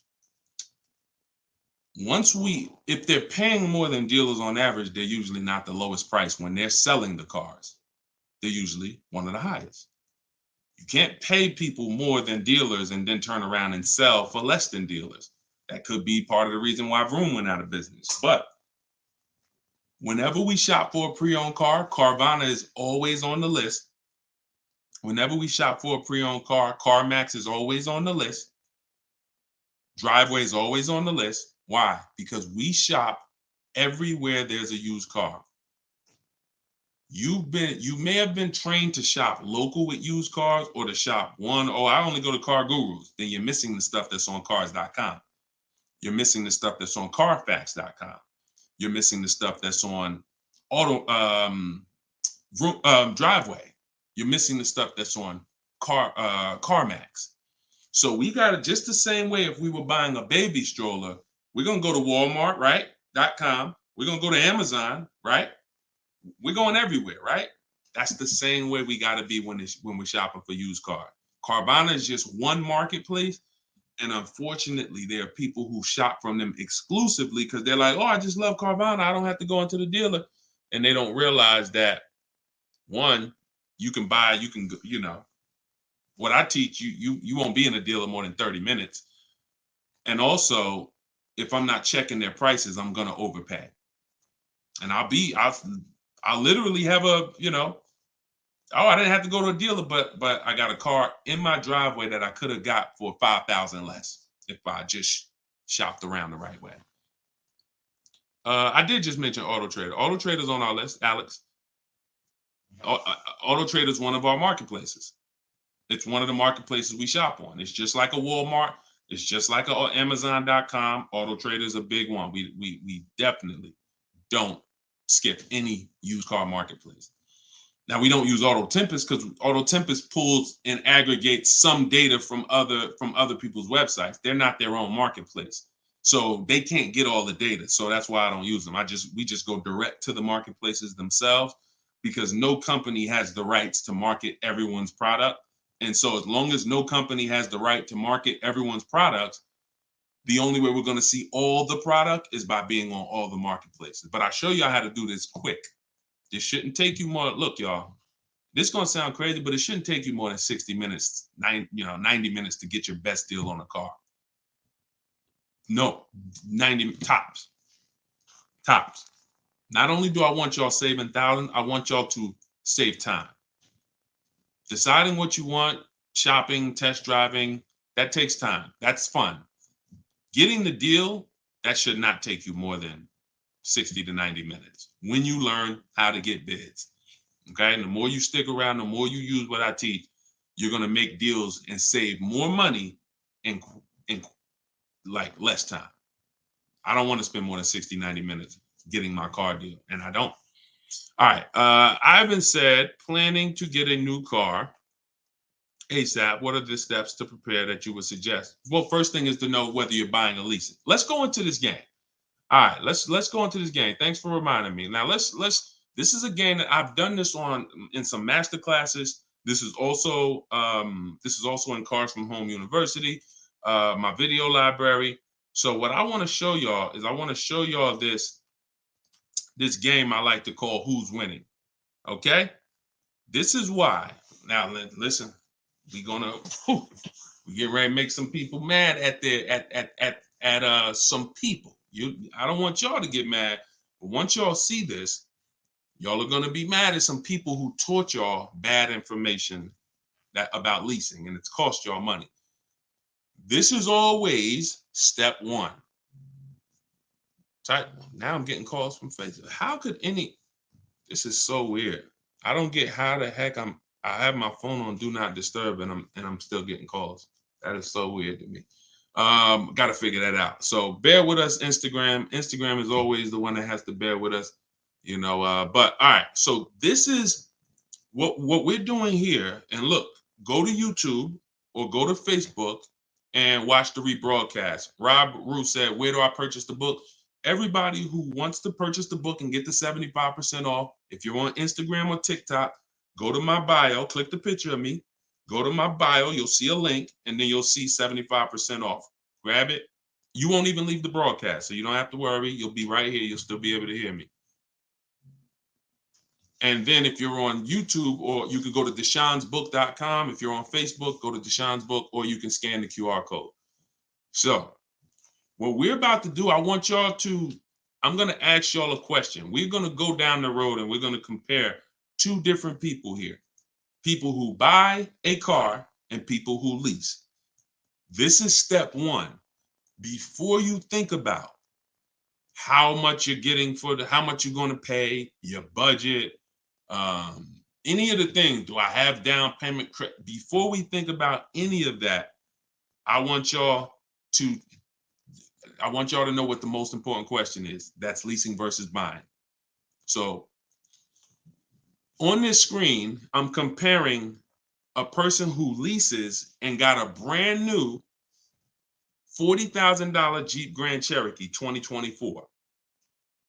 Now, y'all want y'all to look at this if you're on Facebook and Instagram. I mean, if you're on Facebook or YouTube. This person with a good lease deal is paying $500 a month. $500 a month for a brand new $40,000 car. Now, the person who purchases, some of y'all know every $5,000 on a loan is about $100 per month. So if you're looking at a $40,000 car, you're looking at about $800 per month on a 5-year loan. Now, I got this person in here on a 6-year loan at $675 a month. That's how much this car costs. 6-year loan, 3.99%. $675 per month. Let me ask y'all a question. Looking at this screen, who's winning so far? 2 people drive off the lot in a brand new Jeep Grand Cherokee. They have the exact same vehicle. One is white, one is gray. One person's paying $500 a month. They're leasing it. One person's paying $675 to buy it. $675 for 6 years. Who's winning, the lease or the purchase? Put L or P. We're just talking about literally, we just drove off the dealership. You sitting in this car next to me. We got the same truck. I'm paying $500 a month. You purchased it. You're paying $675. Who's winning? The lease. Exactly. If you're saying purchase, you're missing it. You and me are in the same car. I'm leasing the same car as you for $500 a month. You're paying $675 a month. Same exact car. Who's winning? Exactly. See, Rob, and these are the things where we can't look. There is no, the purchaser is not winning. It's not no. It depends. We have to go straight up. We have to go straight up by the numbers. See, that's where we lose at. We lose with all of this subjective, oh, well, it depends on how we look at it. No. You're driving a 2024 Jeep Grand Cherokee. I'm driving the same vehicle as you. I lease it, and every month, $500 comes out of my household. Every month, $675 comes out of your household. We have the same exact car. Who's winning? The lease. Exactly. That's what we got. We're going to go down the road. And listen, go subscribe to YouTube. Watch we're going to syndicate these episodes. So you might be watching the syndication.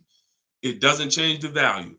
I want you to see that $500 a month coming out of someone's household is $175 less than $675. So the person who leased so far is $175 per month richer. Every month, the person who's leasing over here is $175 per month richer. Now let's go to the next slide.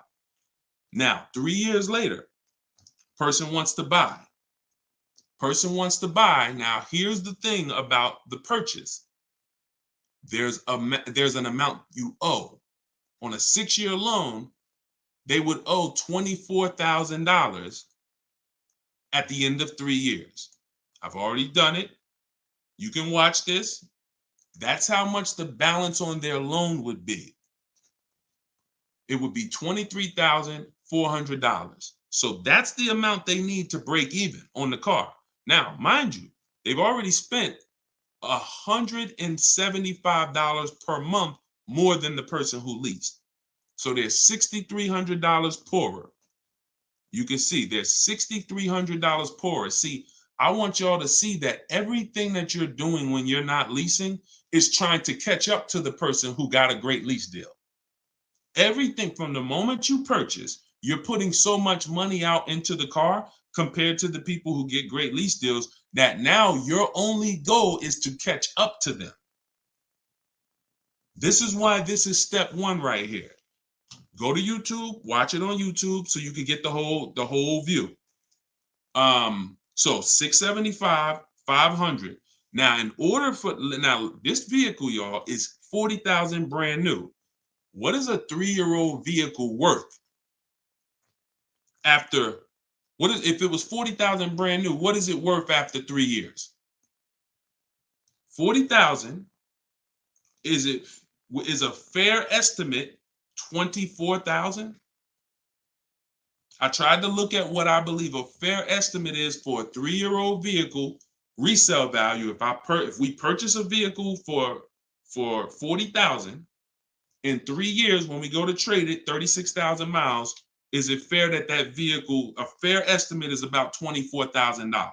You're not getting 28. Let's be honest here. We're not buying a vehicle for 40, coming back and get 28 3 years later. So here's the problem. When we get 20, you're not getting 28. And don't let the last 2-3 years of having high resale values confuse y'all. Don't do that. You will destroy yourself. You don't want to. There is no class, Solomon. There is no class. This is the class. Just tune in and lock in. Like, this is serious financial education that is going to be simple if you just focus on it. If you buy a vehicle for 40, the average that you're going to see that vehicle when you go trade it in is you get about 24 on. That is going to be a good cash resale value. And that's what happens to most people. And as you can see, they still owe, if your vehicle's only worth 23,400, I mean, if your vehicle's only worth 24, but you owe 23,400, you're breaking even. This is nothing. Like, I've already spent so much more than the person leasing, and now when I go to trade my car in, I'm not even able to get enough money to catch up to them. I'm not able to I'm $6,300 behind the person who leased when you purchase, and I'd have to get all that money back to make it worth it to have bought. That's why, y'all, when you buy your cars and trade in, you notice how much you always worry about how much you're going to get for the car. Y'all notice that if you're a person and you buy your cars and you keep them 2, 3, 4, 5, 6 years, you notice how you're always worried about, man, that's all you're giving me for my car? That's all you're giving me? Nah, you got to give me more than that. You know who doesn't worry about that? Keepers. Anybody in here who buys a car, keeps it till the wheels fall off? You never worry about what the car is worth, right? Because you're using all that value. That's what we do when we purchase. But here with a lease, you're always if you purchase a brand new car compared to a person who leases, you're always behind. You can't catch up with them. You're paying too much money. So this is an intro. We didn't even talk about the fact, what if the person has an accident? And I really like wish that y'all could see this on YouTube. And can y'all see the screen on Instagram? I don't know. Are y'all able to see the slides on Instagram? I don't know what view y'all have on Instagram, but we're not talking about if the person has an accident. If the person has an accident in the car that they own, you lose two grand of your value. So the buyer is always behind. Now we can go down the road. When we go down the road, you'll see that eventually the person starts catching up, but it's only after 8 years. You can't catch up to somebody who's paying $175 a month less than you to drive the same car as you. That money just keeps adding up. And we were taught that we're supposed to purchase, but only if you're long-term. That is when you purchase. 8 years, nothing more. All right, so I got to see how I'll probably try to do this and go deeper when I can get some. It's hard to do it because they can't, everybody can't see it. So just watch the replay of it, and you'll be able to see it. But this is the difference, y'all. Queen Mama said, "I'm a keeper and I need to break. I need a break from car payment." See, but let me ask you. Can I ask y'all a real question? Why are car payments the only payments we need a break from? let me ask y'all a very real question, because car payments we need a break from, but we're okay with cell phone payments. We're okay with insurance payments. We're okay with car insurance payments. We're okay with, this is like a cost of living. And I don't have a problem when it comes to financially, I want to pay cash for a car, and I'm just going to keep my debt down, and I'm going to make sure that, the interest rates are high right now, so I'm not going to look to borrow. I'm just going to pay cash. That's fine. Paying cash as a savvy move is like, the bank's money is too expensive. I'm not investing, I'm not investing my money in anything. I'm just going to pay cash. But why are car payments the only ones that it's the only payment we look and say, well, I want to avoid that. We don't do it with houses. We don't do it with anything else in life. And sometimes it makes us get a bad car because we like, oh, I'm just going to save up $8,000. I'm just going to say. Meanwhile, if we knew how to properly structure our deals, we can get the best car for our budget, under our budget. Because y'all know all cash is saved up payments, right? All people be like, oh, I'm going to pay cash. If you save up $20,000, that's just a bunch of saved up payments. Yeah, she said, I'm tired of house payments too. I understand. And again, if we have the cash and we can go and we can look, I'm going to teach you how to pay cash for cars if it makes sense. And if you have cash, that's great. We got to make sure we get the best price on the car. But at the same time, you need to know when it doesn't make sense to pay cash. If they're doing 0% financing on the car you want, why wouldn't we use the bank's money at 0% and let our money continue to make money, or continue to keep our cash free? So again, because there's nothing to justify it. There's nothing to make it make sense. Oh, I don't want car payments. I don't want any of the payments that I have in my life. But my goal is to get the best, the best out of what I'm paying for. But yeah, it's a lot that goes into it. You got to make sure that those that's why, y'all, we got to shop below our budget. I need a break from rent. Yeah, we got to shop below our budget. Look, when we let people talk us into cars that are above our payments goals, that are above our monthly expense goals, oh, now we get tired of them. But if your monthly budget was $500 and you went in and you left with a great car at $450, $425, you ain't really tired of that payment. You're tired of the payment, right? Like, you're tired of the payment that's $700 when you really didn't want to go above $650. Now you're like, dang, I'm paying $700 for this car. Dang, I'm getting tired of this. When you're under, you don't get tired when you're under your budget. You get what I'm saying? Does that make sense? Type I don't know, $, if that makes sense.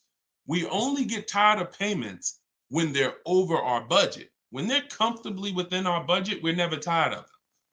That's why we're fine. So, but we got to learn how to get the best cars for our budget, and that comes through multiple bids.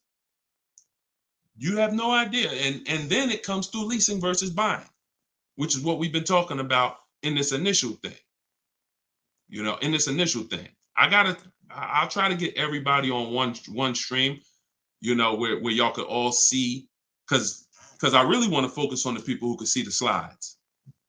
And because I know I could engage with them because they can see the slides, and then but it's people who can't. So that's all right. We'll continue to adjust. But you got to know, believe me when I tell you, thousands of people have learned that the biggest issue of affordability for the cars that they're driving was the fact that they didn't understand leasing. Leasing is going to get you 30, 40% more car for the same money when you learn how to get great lease deals. All day long. So if it's people who driving a daggone $50,000 car, they got a $900, $1,000, $1,100 a month payment. At the same time as people driving $50,000 cars, and look, this is their payment. I'm gonna show y'all something that's gonna blow your mind. You can't believe that this is a payment on a car. Right here, look, Greg is in our Facebook group. He's in our Cars from Home University program. He said, my first time posting here. His MSRP on his car that he got, it's a Kia EV6 Win with the tech package. $56,275 car, y'all. $56,000. That vehicle, if he went in there and said, I want to purchase that, man, I'm not leasing nothing.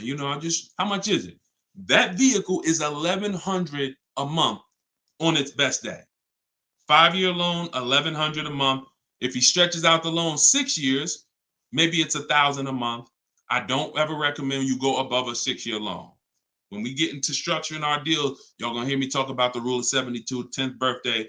We don't ever want to go above a 6-year loan. It's very risky, and it's a sign of affordability. We can't afford the car. It's like a 40, 50-year mortgage. So the point is, if he walks in to get that car, he's leaving with $1,000 car payment. Same car. Look at what he got, y'all. Shopping multiple offers. The dealer that won the bid, his payment is $527 a month. $527 a month. He gave him first month's payment and he drove off. He said no other dealer came close. Some people may have shopped that car and said, Deshone, I was shopping a lease for that car. They was telling me it's $800 a month. Absolutely. That's normal because the overpriced dealers that we don't buy from are going to take their shots. But in order for us to see that, wait, this car is not really $800. The best deal on this car is $527. We have to shop multiple offers. Now, it's not always going to be that dramatic, but I promise y'all, when y'all shop multiple offers, it's going to blow your mind. The best deal to the worst deal is going to be $3,000 to $5,000 different. And you're going to see that some of the dealers that you've trusted the most, that you've been buying from, maybe your family been buying cars from them, some of them may be the ones to take the biggest shot at you. So you have to shop multiple offers. But y'all see how there's no comparison to that deal Greg just got? $527 a month. Another person is driving the exact same vehicle paying $900. This is how, when y'all see these videos of that, people average car payment is $1,000. How? Because they don't understand leasing. They don't understand leasing. Once you understand leasing, you'll understand how these people are getting jammed up and how you may have gotten jammed up in a high car payment for a car that you might feel like, I'm paying way too much money for this car. And then the opposite side is, if we are purchasing, we have to make sure we are getting the best price for the car and we are getting the best interest rate we can get. Does he lease to buy? No, we don't do lease to buys. We don't mix the two. Leasing is its own benefit. That's a great question. Great question. Let me put the banner back up for those of you who want to get the book. See, if you don't want to have to remember all of this, grab your book. My new book is called Car Shopping for People That Hate Car Shopping. It's digital, so you could download it, be literally using it in 2 minutes. And just go to deshonesbook.com. It's 75% off for our launch. And you can get your copy. If you're on Facebook or if you're on Instagram or TikTok, you could go right to my bio, click the link in my bio, get your copy while it's 75% off. Price goes back up to $97, I think, after 30 minutes. All right, so your payment is over $1,100 now, and look, that means your loan is probably somewhere around 60 grand or more. Depends on how much it depends on what your term was. So if your payment was $1,100 a month, on a 5-year term, that's a $60,000 loan. That's about a $5,500 loan on a 5-year term. So you want to look at other ways to acquire that car. Is there a way that I could have been in this car for less money? Now, watch this, Gigaware, because he's being honest. My payments is $1,100. If you are buying that car and your intention is to keep it, and that means your intention is to keep it for 8+ years, you're going to pay off that car, and then you're going to just, start to catch. Once you don't have a car payment, you can start to catch up to the person who leased, because the person who leases is always going to have a payment. That's the downside about leasing. There is no opportunity for you to pay off the car, and you don't want to. Again, it's not like when you're not keeping cars long enough, you're getting great lease deals. It's not, the goal is not to pay off the car. The goal is to drive the most car I can for the least amount of money. That's the goal with a lease. The goal with a purchase is to now pay off the car and start to now keep the car long enough for the depreciation to cool off. Depreciation is the value that it loses every year. Thank you, Becky. Good to see you as well. Long time. Great to see you. So depreciation is the value the car loses every year. When you buy a brand new car, you lose 20% the first year. Then you lose 15%. Then you lose 15%. Then you lose 12%. Then you lose 10%. And as you keep the car longer, it gets to a point where you're only losing 5% or so a year. But you must keep that car long enough to get to that point. And what many of you have been taught to do, you may have been taught to, man, I buy my cars and then I'm replacing them in 3 years. I'm replacing them in 5 years. Now you know I'm replacing my cars when they're losing the most value. That's not when you want to replace a car. You now bought the car, it's losing value like crazy for the first 6, 7 years. Now, perfect. It's going to cool off now. It's paid off now. Now I can start to recoup some of all that money that I put into that car. But most people don't do that. You may have been taught, I just go and get another car and I start the process all over again. So not only are you never getting to benefit, not only are you always having a payment anyway, you're not getting the benefit from all the money that you're putting into these cars. You're never allowing the depreciation to cool off to where you got no car payment and you just got a car out there and you can stack some of this money up. It just happens all the time. It's an issue of not understanding leasing. Leasing is for short-term people less than 8 years. Purchasing is for long-term people more than 8 years. And don't worry, we'll continue to go deep on this. All in the book. So anyway, anybody who wants to really know this and have it all in one place so they can use it, if you're shopping for a car now or in the next 12 months, you need this stuff right now. You know, I got tons of videos all over all my Facebook pages. But if you want all the information in one spot, get your book at 75% off. Just make sure that it's not showing the $97 price. Whenever you click to the website, make sure it's showing the 75% off price. So you can purchase off the bank loan. I don't know what you mean by that, Skinner. Is it smart to lease and then buy it out? No, see, and again, that's a very common question. Yo, what's the benefit of that? I mean, somewhere along the lines, we heard about leasing to buy. We don't want to, you're only leasing because you don't want to buy the car. You're buying the car because you want to keep it and take care of it for the long run. I see you, Dr. Coop. Congratulations. She said, I got the book. Enjoy it. Use it. Don't read it. Use it. And, I really can't wait to hear your success story. There's no reason. Look, when I'm going into a lease, and you got to have this in your tool belt. Some of you, your children are not going to keep a car 8 years. You're going to need to set them up to get a great lease. Yeah, you might be a person who like Deshone. I just buy my car, man, I keep it 10 years. If that's you, type K for keeper. Most times, if you buy your car, you keep them 10 years, type K in the comments for keeper. Thanks, Ambi. Said keep killing it. Appreciate you. If you are, the book is called Car Shopping for People That Hate Car Shopping. It's in my TikTok bio and it's in my Instagram bio, but I think you only got, it's 30 minutes. You could get it for 75% off. While everybody is on, you could get it 75% off. Okay, so keepers, you're not worried. That's when you buy. When I'm going into lease, I'm not thinking about keeping. We don't want to mix the two. Leasing is, I'm going to get a great lease deal where I drive a brand new car for pennies compared to purchasing, or for a small percentage compared to purchasing. That is a lease.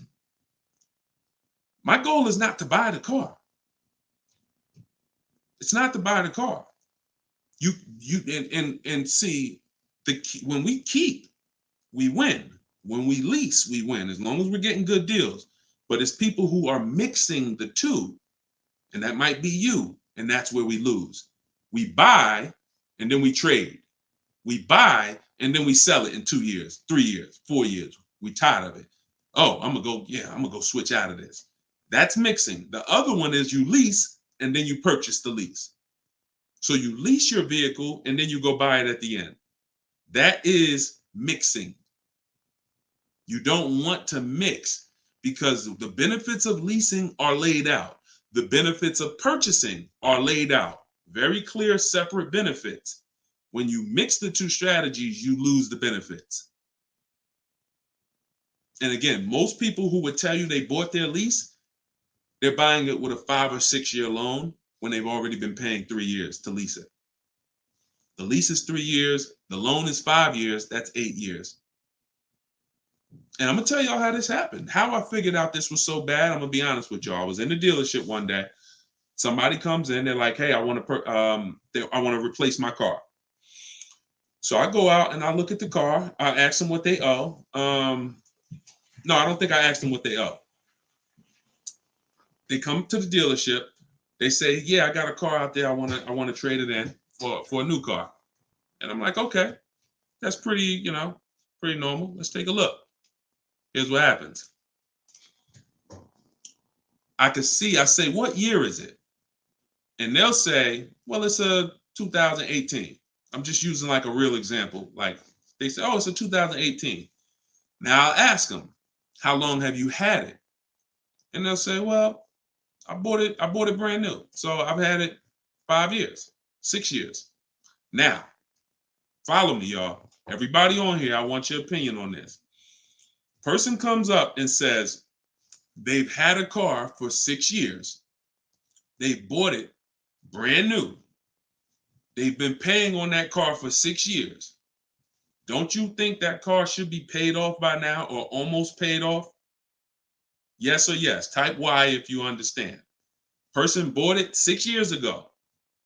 You go out and I'm like, "Okay, mister, how long have you had it?" They're like, "I've had it for 6 years." So I'm like, "Okay, perfect." Everybody's saying yes. So this is what I'm thinking. This is how I found out buying your lease was a bad idea for most people, if not all. So I go and I say, "Okay, great. I see you're here trading." Now, in my mind, I'm already trained to talk to him about leasing because, thank you, Brent. I know you're here trading this car in 6 years. I want to show you what leasing looks like, and you're going to love that a lot better. You're not going to need this down payment.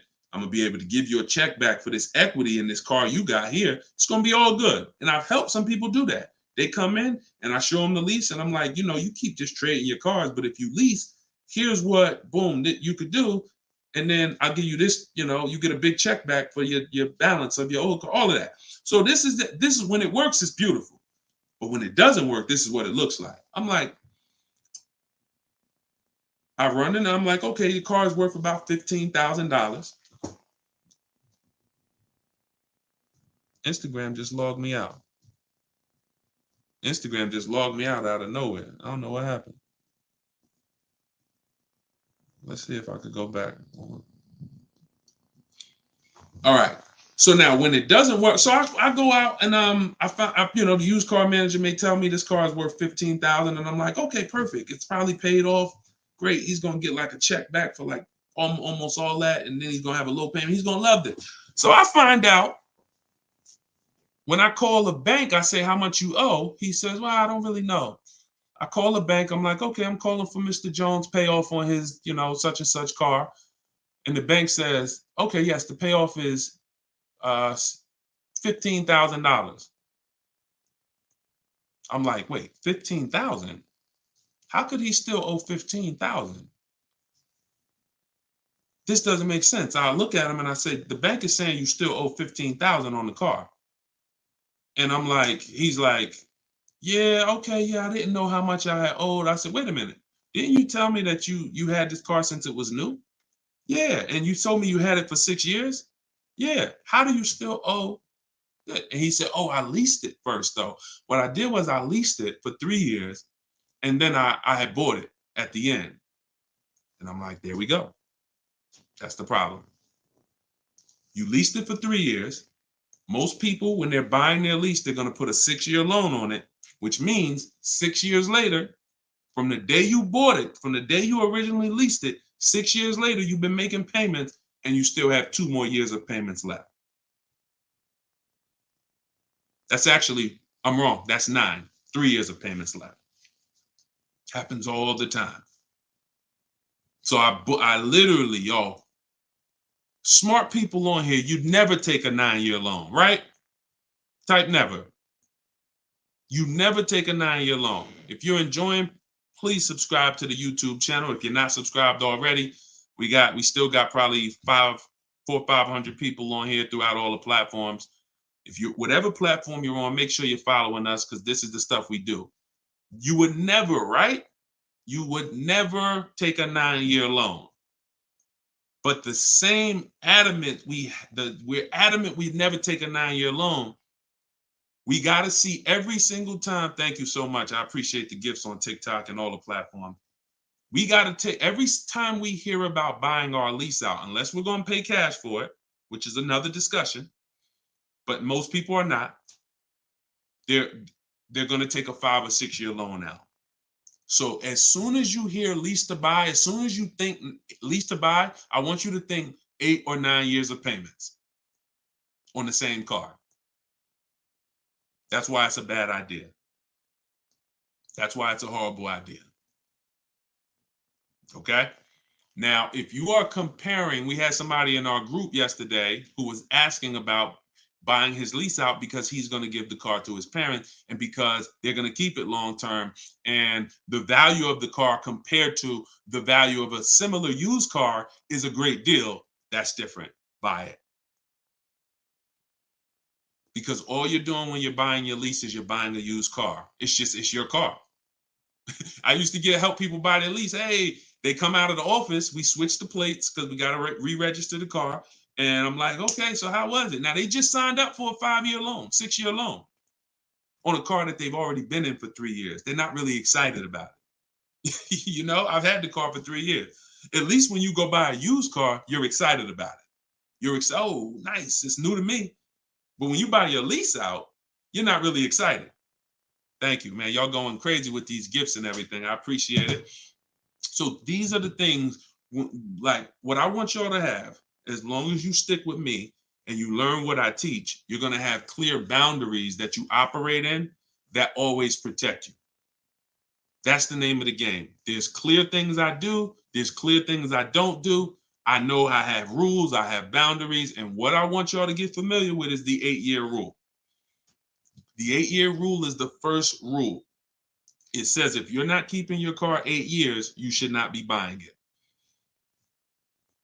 You can't outlive the depreciation. You cannot outlive the depreciation compared to someone who purchases. Now, it's too much to go deep on right now. We'll go deep because I know some people thinking, oh, Deshone, but if I pay cash for a brand new car, I'll pay less overall. Yeah, but if you pay cash for a brand new car, you're still laying out all the money. You're still laying out all the money and you're still trying to get that back. You're still, oh, I paid 30 grand, 40 grand, 50 grand. Do you understand that a person who leases that same car, what would you rather be? Big dog who thinks you're big dog because you're going to write a $50,000 check, or a person who comes in and says, I'm going to get that car for $500 a month. Do I want 50 grand coming out of my bank account going into a car, or do I want $500 every month? It's much more, it's a much more pleasant feeling to give a bank $500 every month to drive their $40,000 car than it is to say, okay, you want this $40,000 car, then you come give us a check for the whole amount and the taxes and everything. Now I'm taking the check out, boom.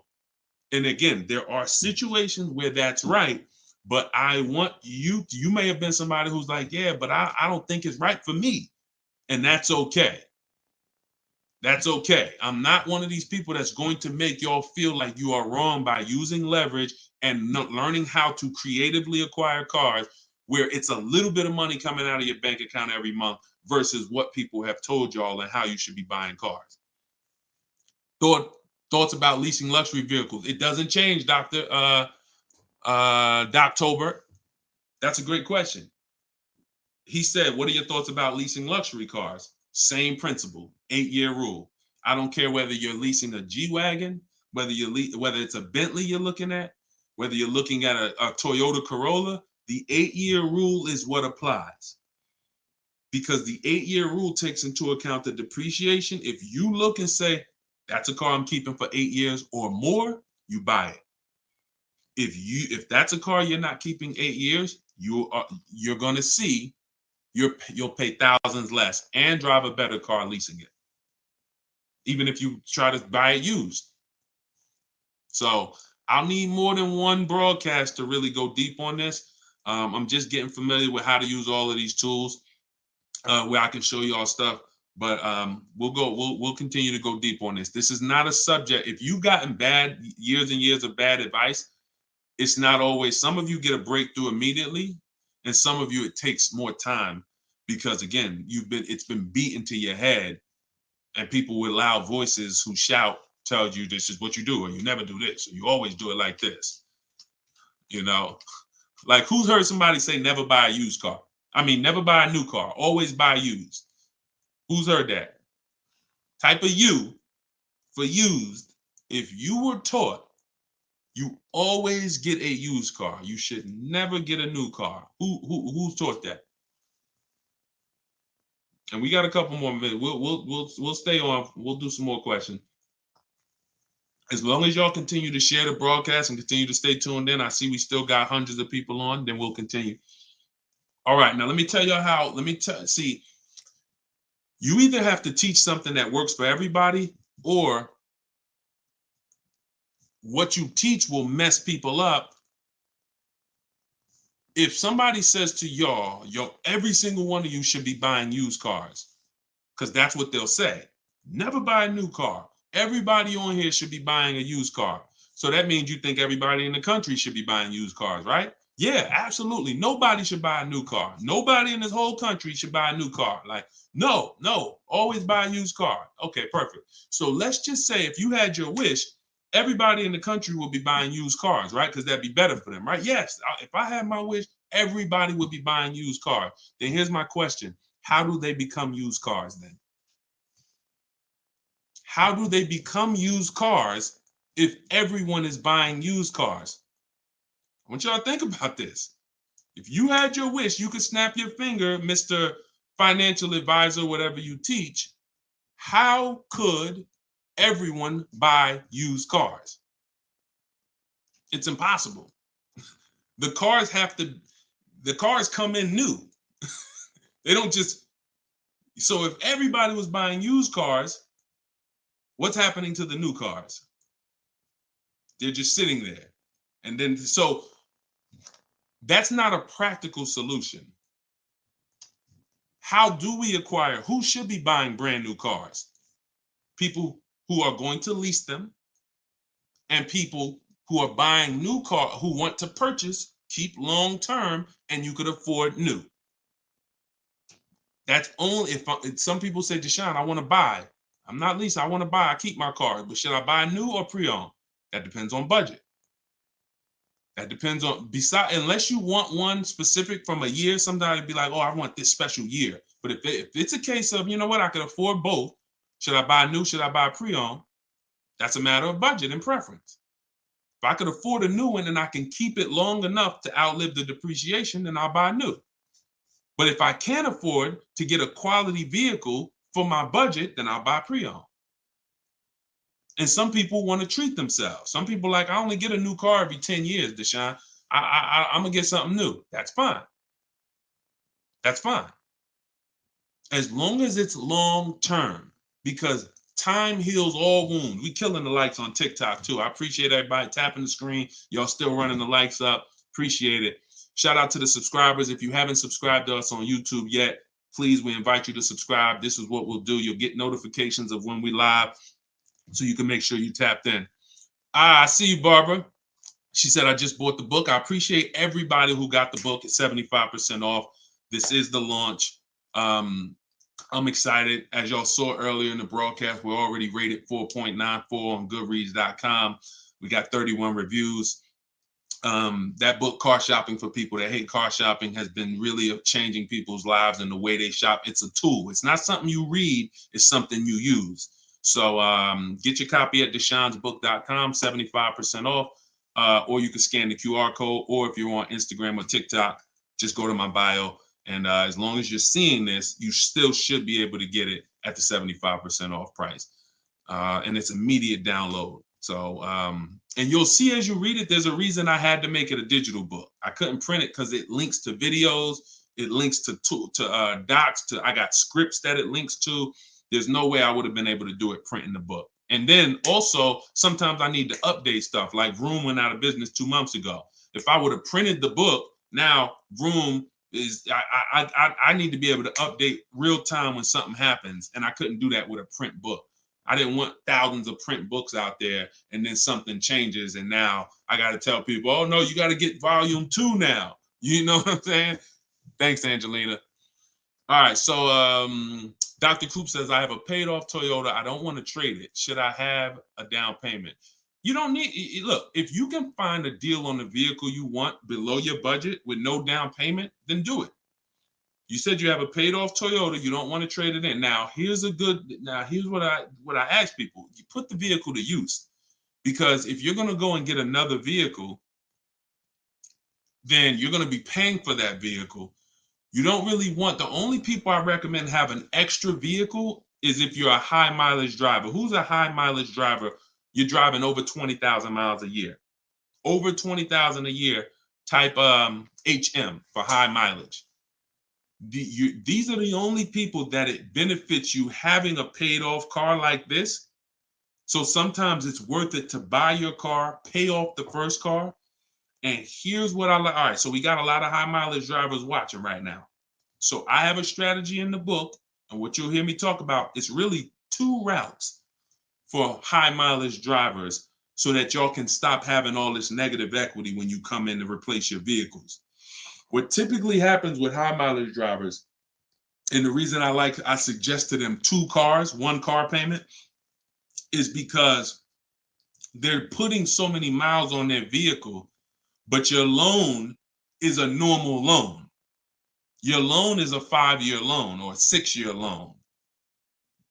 Those loans are made to go down for the normal or average driver. And even the average driver is going to have negative equity on these loans in the short term.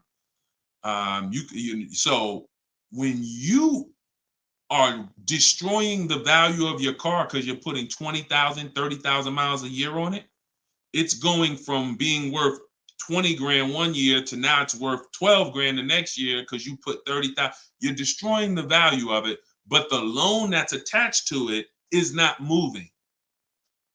This is the indicator that the loan and the purchase price or the value of the asset is totally unrelated. They don't matter. That's why you have to make sure you get a good price on the asset. You can't just pay attention to what is my loan doing, because your loan doesn't tell you what you're really in the car for. So check it out. You now are putting all this mileage on your car. You come in 4 years and you're like, hey, you know what? Car got 200,000 miles on it now. Let me go ahead and trade this thing in. Problem is 200,000 miles, you still got 2 years left on the loan. You still owe 15 grand.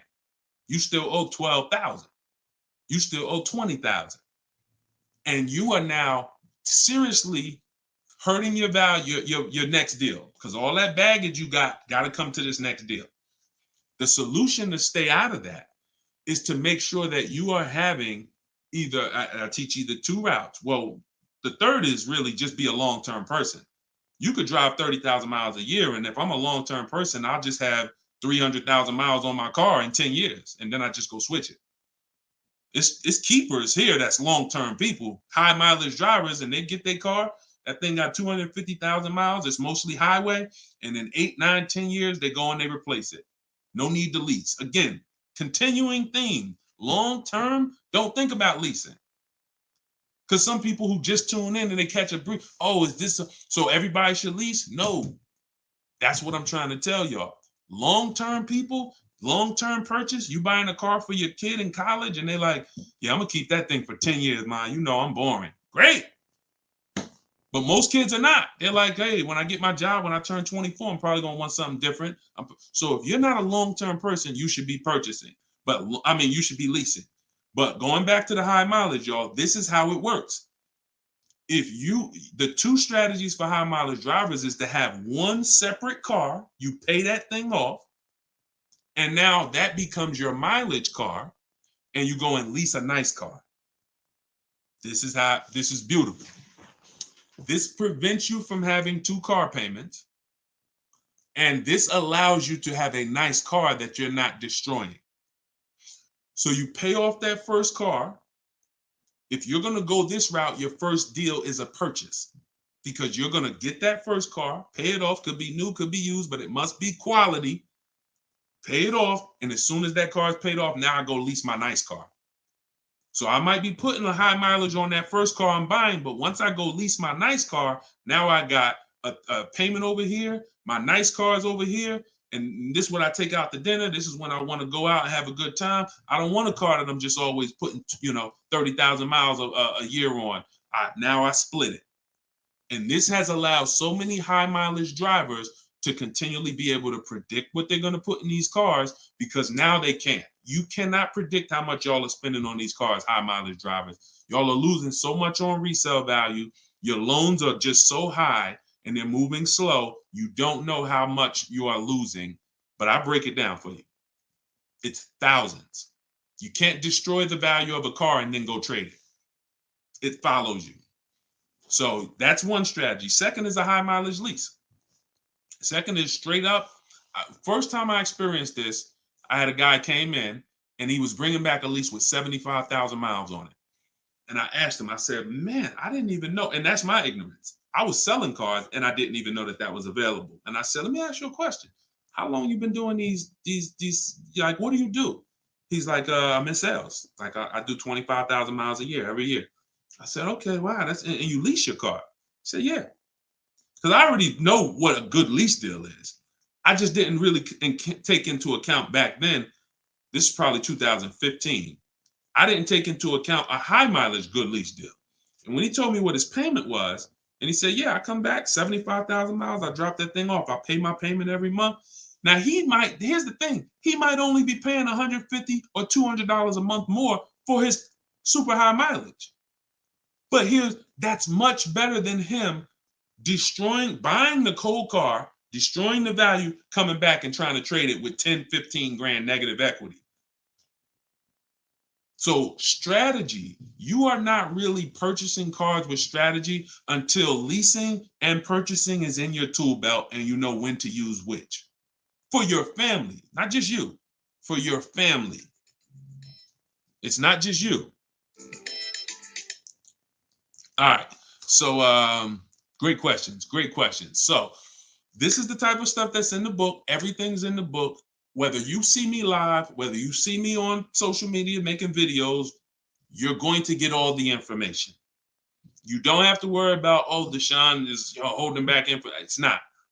Now, access to me, yes, I have access. I have a Cars from Home University where I coach people personally and we work together. That's access. But as far as the information's out there. It's how you want the information. We'll get it to you anyway. If you want it all in one spot, get the book, get Car Shopping for people that hate car shopping. Download it now. It's 75% off. Scan the QR code or go to deshonesbook.com or go to my Instagram or TikTok bio and get your 75% off copy. But other than that, you don't have to worry about not having the information. See, what y'all have had to deal with is how do we make great car deals? How do we not pay penalties when we don't have the information? But now the information's here. It's here for you. It's just you got to decide, how do I want the information? Do I want to look through all Deshone's videos? I got a video on every topic. More videos to come. They're not in order, and they're for different people. Some of you are going to purchase used cars. Some of you are going to lease. Some of you are going to buy a new car. Some of you are going to pay cash. Some of you have good credit. Some of you don't. So throughout all those videos, you got to sort through that. In the book, you're only following one path. When I do videos, when I do a book, it's like one path. Let's stay focused so that we can keep you on track. That's why it's step by step. Yeah, that's how the book is designed. All right, how do you purchase a vehicle without proof of income? That's tough. You need other things that are going to weigh. That's a good question. So if you don't have proof of income, credit profile gets you approved, not credit score. So proof of income is usually only required when you have a lower score or you have a new company, new business, and they need some type of way to, try to, make sure they're going to be all right recouping their money. How's the car going to be paid? So if I didn't have proof of income, then I got to work on credit. I got to work on credit, or I got to have a lot of cash. And even then, what's the reason we don't have proof of income? Once I know that, I could better explain. What's the reason we don't have proof of income? Seems dealers don't care about mileage if you release with them. That's now good time. So now watch this, y'all. This comment just came in. We'll still cycle through all the comments. We got another couple, a little while in this hour. We're getting through as much as we get through. It's good time on YouTube said, seems dealers don't care about mileage if you release with them. Absolutely a mirage.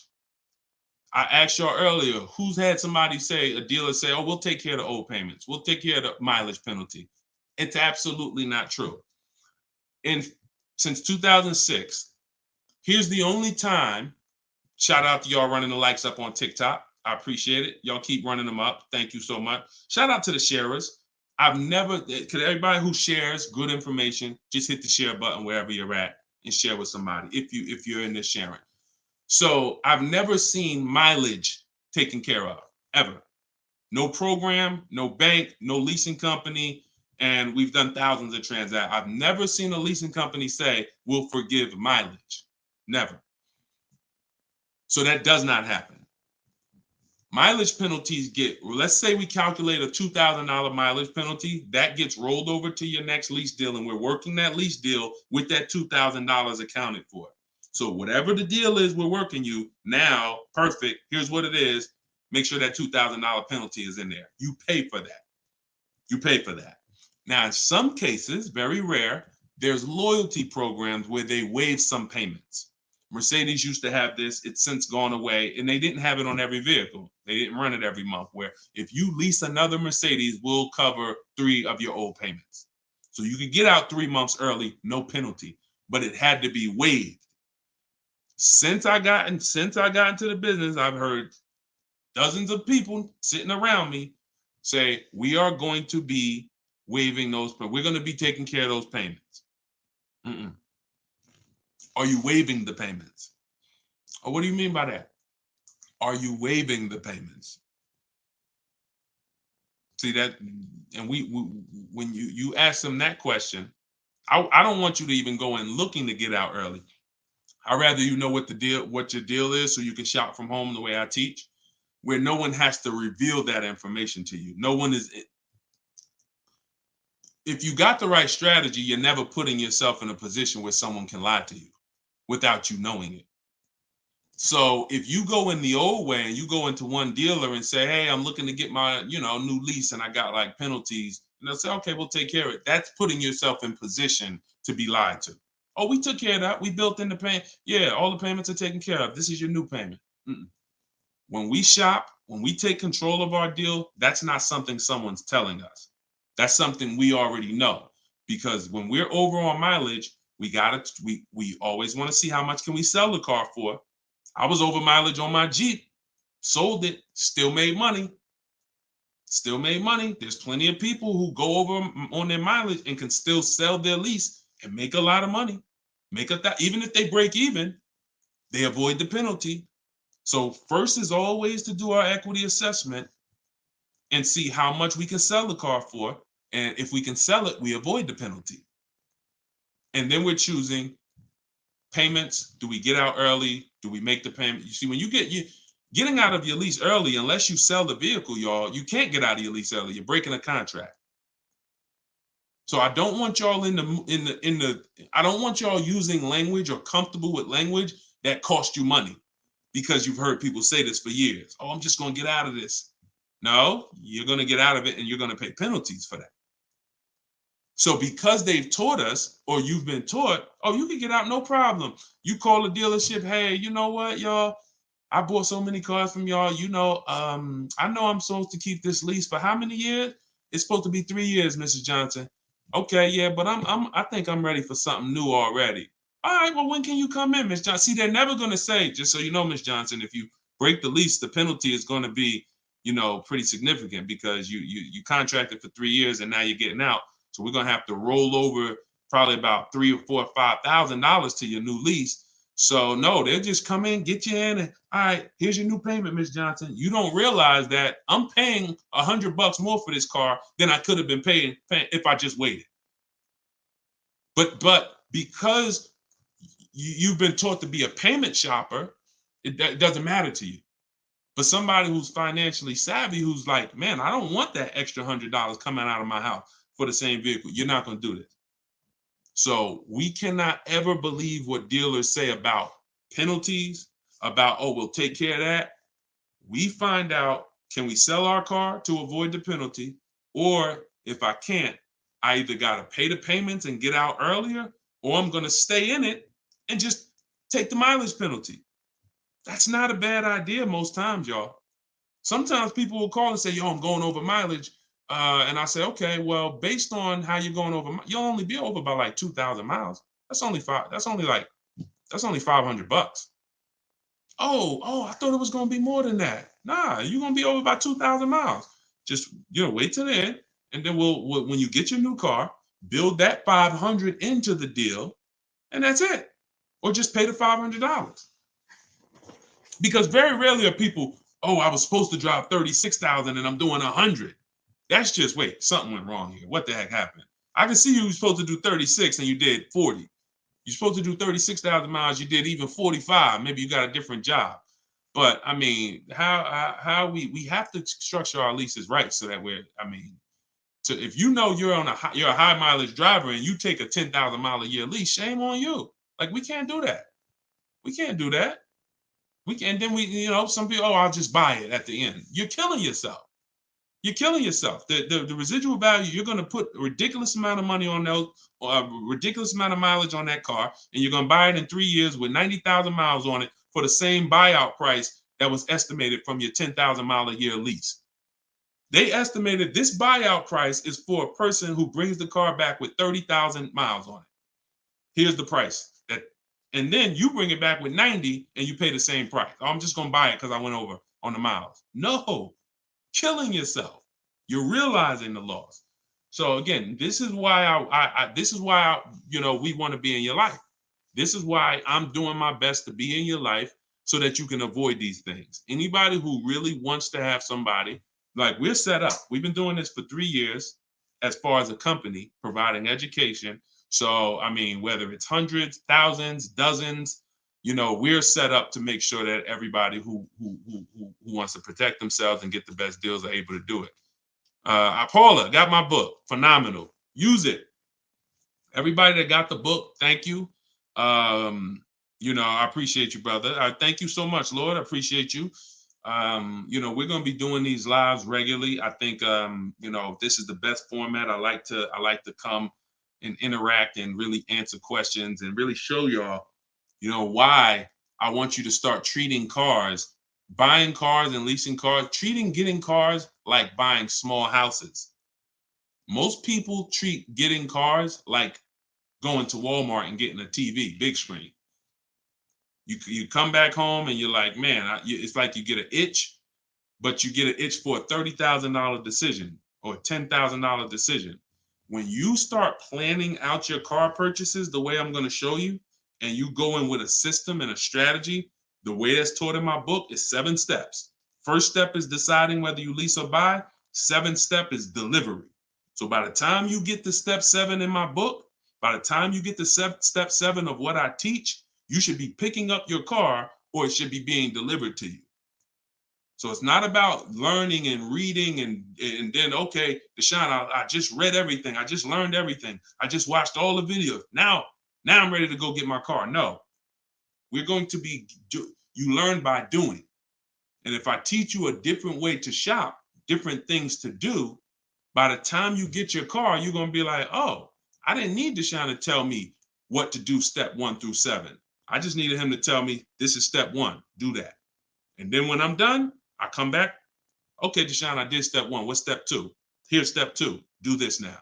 Okay, perfect. Let me go on these websites, do step 2. Perfect. Just did step 2, Deshone. Perfect. Here's step 3. Do this. And we found that that has been able to guarantee success for so many people. And that's how they're able to get the same deals that I get. Like this is this lady right here, this young lady, like Taupe. She got a BMW $54,000, $54,750 BMW, putting dealers against each other. She got it for $690 a month. She got the protection plan and raised it up. Her payment on that BMW. Now, mind you, if you can see on YouTube, if you can see on Facebook, you can see this slide. $690 a month. People are paying for that $54,000 BMW. People are paying $1,100 a month to go in and purchase that car. $54,000 is $1,100 a month with no money down because she didn't do any money down. $690. You see what I'm saying? Some of you might be looking, and quite honestly, some people may watch it because we're going to syndicate this. Whether you're watching this live or in syndication, doesn't change the value. You might be driving that same car, and you might be looking and saying, "Yo, I'm paying $1,000 a month for that car. She's paying $690. I put $8,000 down. She put no money down.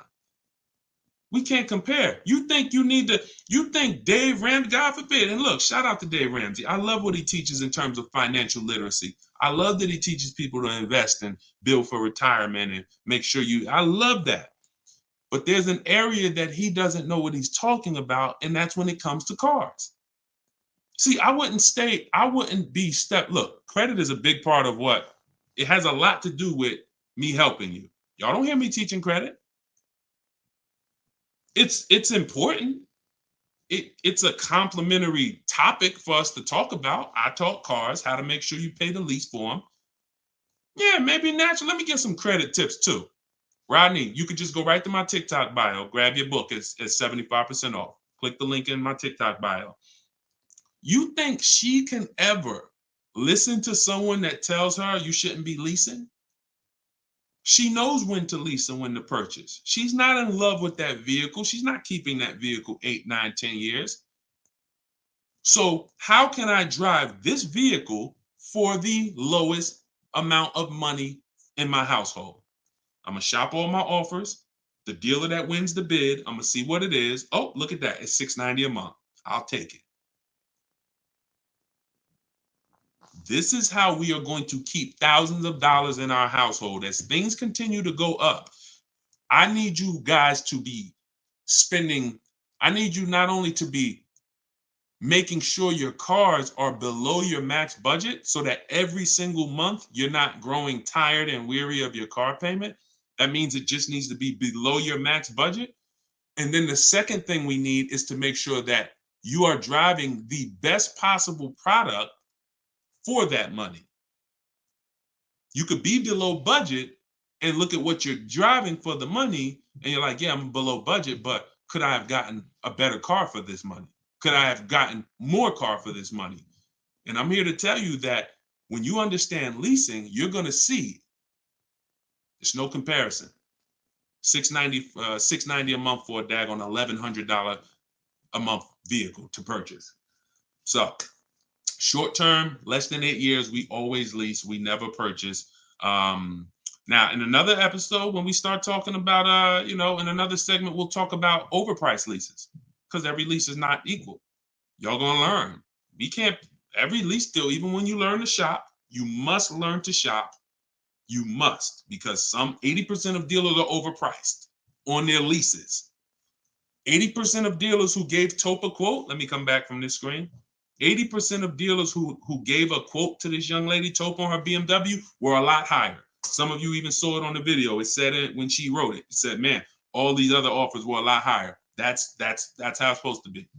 So you can't go back and forth with one dealer. You must reveal the best dealer, the best offer through multiple offers. So that's what you do. And you do that whether you're leasing or purchasing. And when you start doing that, you'll understand. That's in the book. That's what I teach. Bids. One-to-one negotiation is dead. I want y'all to eliminate one-to-one from we never do it. Because you cannot do that with any other item and win. You can't do it with you can't do it with jewelry. You can't do it with groceries. You can't do it with televisions. You can't do it with houses. One-to-one negotiations, you lose every time. You must see multiple options, multiple offers, and then we pick the best one. And what you see is that's gonna be done with loans we get, cars we buy, and cars that we sell. We don't trade. So, all right, yeah, this has been great. I need her contact. I don't know what you I guess y'all having a conversation. I didn't know what y'all needed contact wise. All right, let's see. Is buying and selling a car a good hustle? I'm not really teaching people how to buy and sell cars because yes, there's if you want to go into the car business, that's not what I teach. Do I have to log out to purchase the book? You shouldn't have to. Let me try to reset.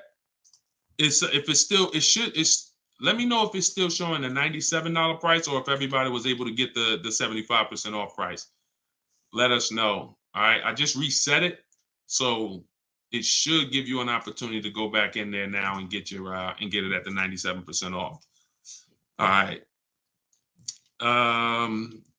Buy dealer loaner cars. It depends. Those can be great opportunities.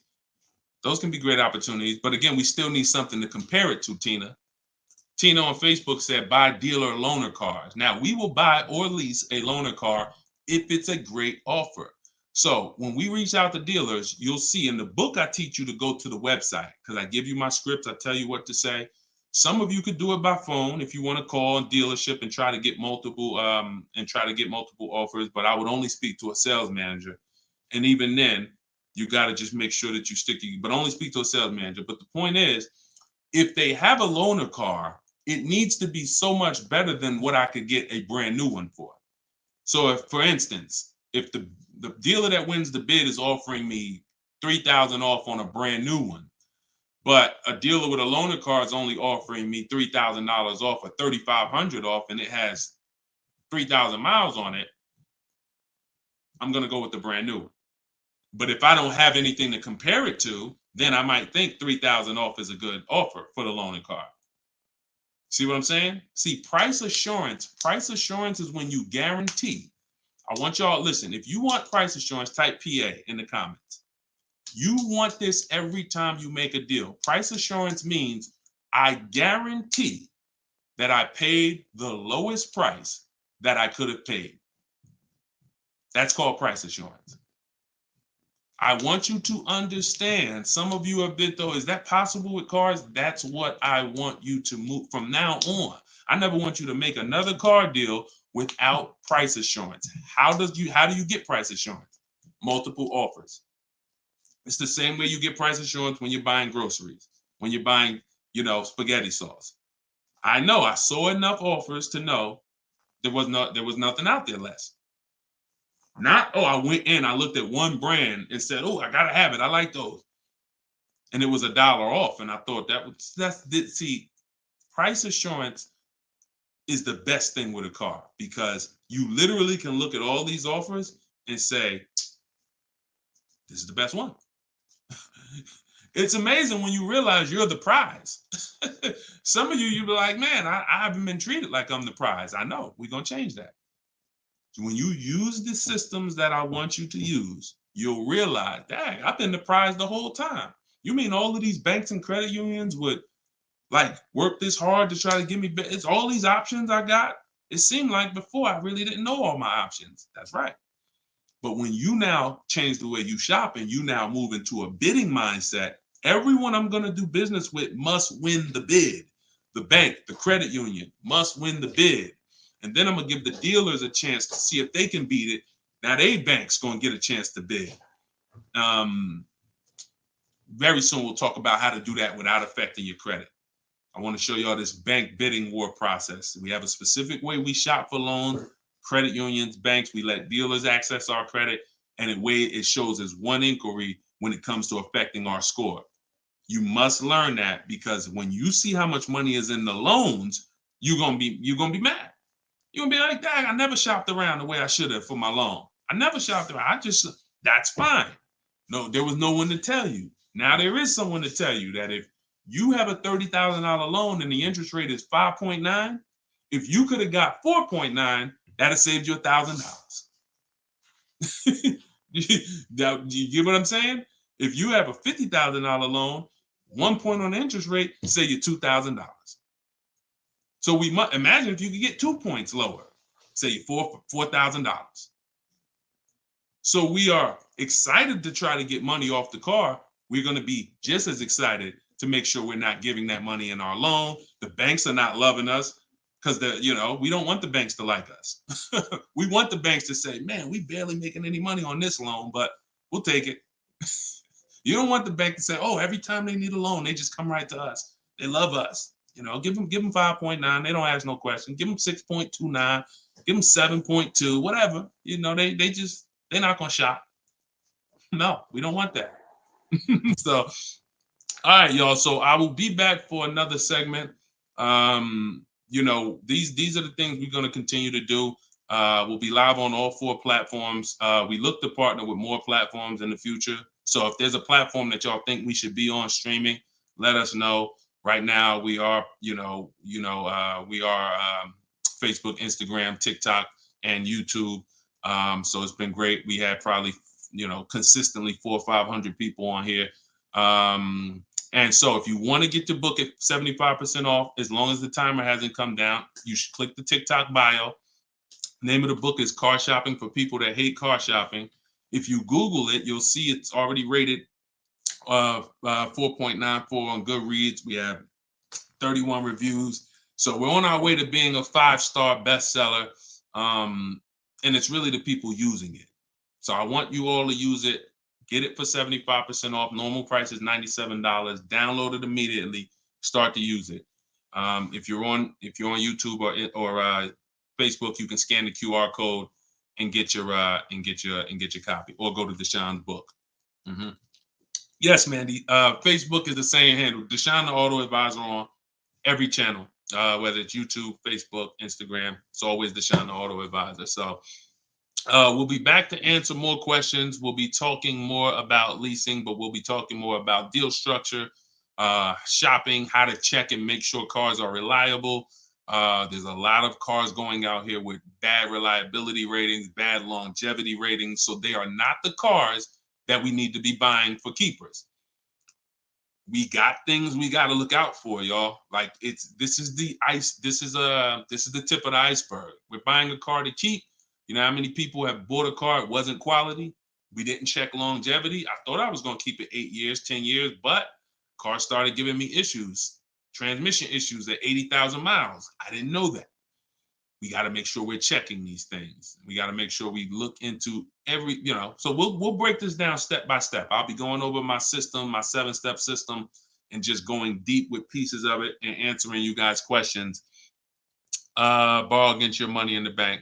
Yeah, that's fine. Whatever gets you the biggest net return, Tina. She said, I don't get loans. Borrow against your money in the bank. As long as, just whatever gets you the best net return. I'm just here to tell you that interest isn't the only loss on money.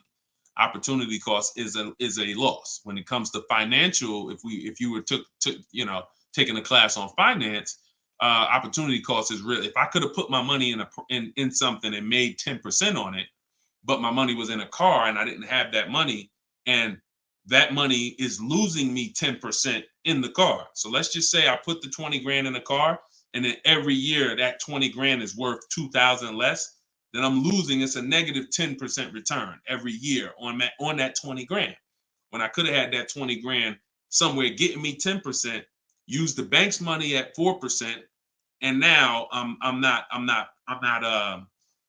I'm still at a net positive when it comes to, am I richer at the end of the year? Am I richer at the end of the month? So I just say that to say we've been taught when it comes to finance, we just talk interest. Oh, I don't want to pay interest. I don't want to pay interest. But I'm here to make sure everyone knows the total package of why people who don't pay cash for cars, who could afford to, who literally can write $100,000 check for anything they want, why they don't. See, I'm not interested in, I'm interested in why the people who could pay cash for cars choose not to. And it's not what you've been taught. Some of it's not because, they just love debt. now. These people have paid off houses. So these are the things that we're going to be talking about. So, and again, all in my book. If you want it all in one place, grab your copy. But yeah, this was a great segment. We will certainly be back. Always a pleasure. And just make sure you're subscribed so you do get notifications when we go live. You know, make sure you're subscribed on TikTok. Make sure you're following so that when we're live, you can jump on because we're going to be doing this a lot. All right. I'll see y'all soon. God bless everybody.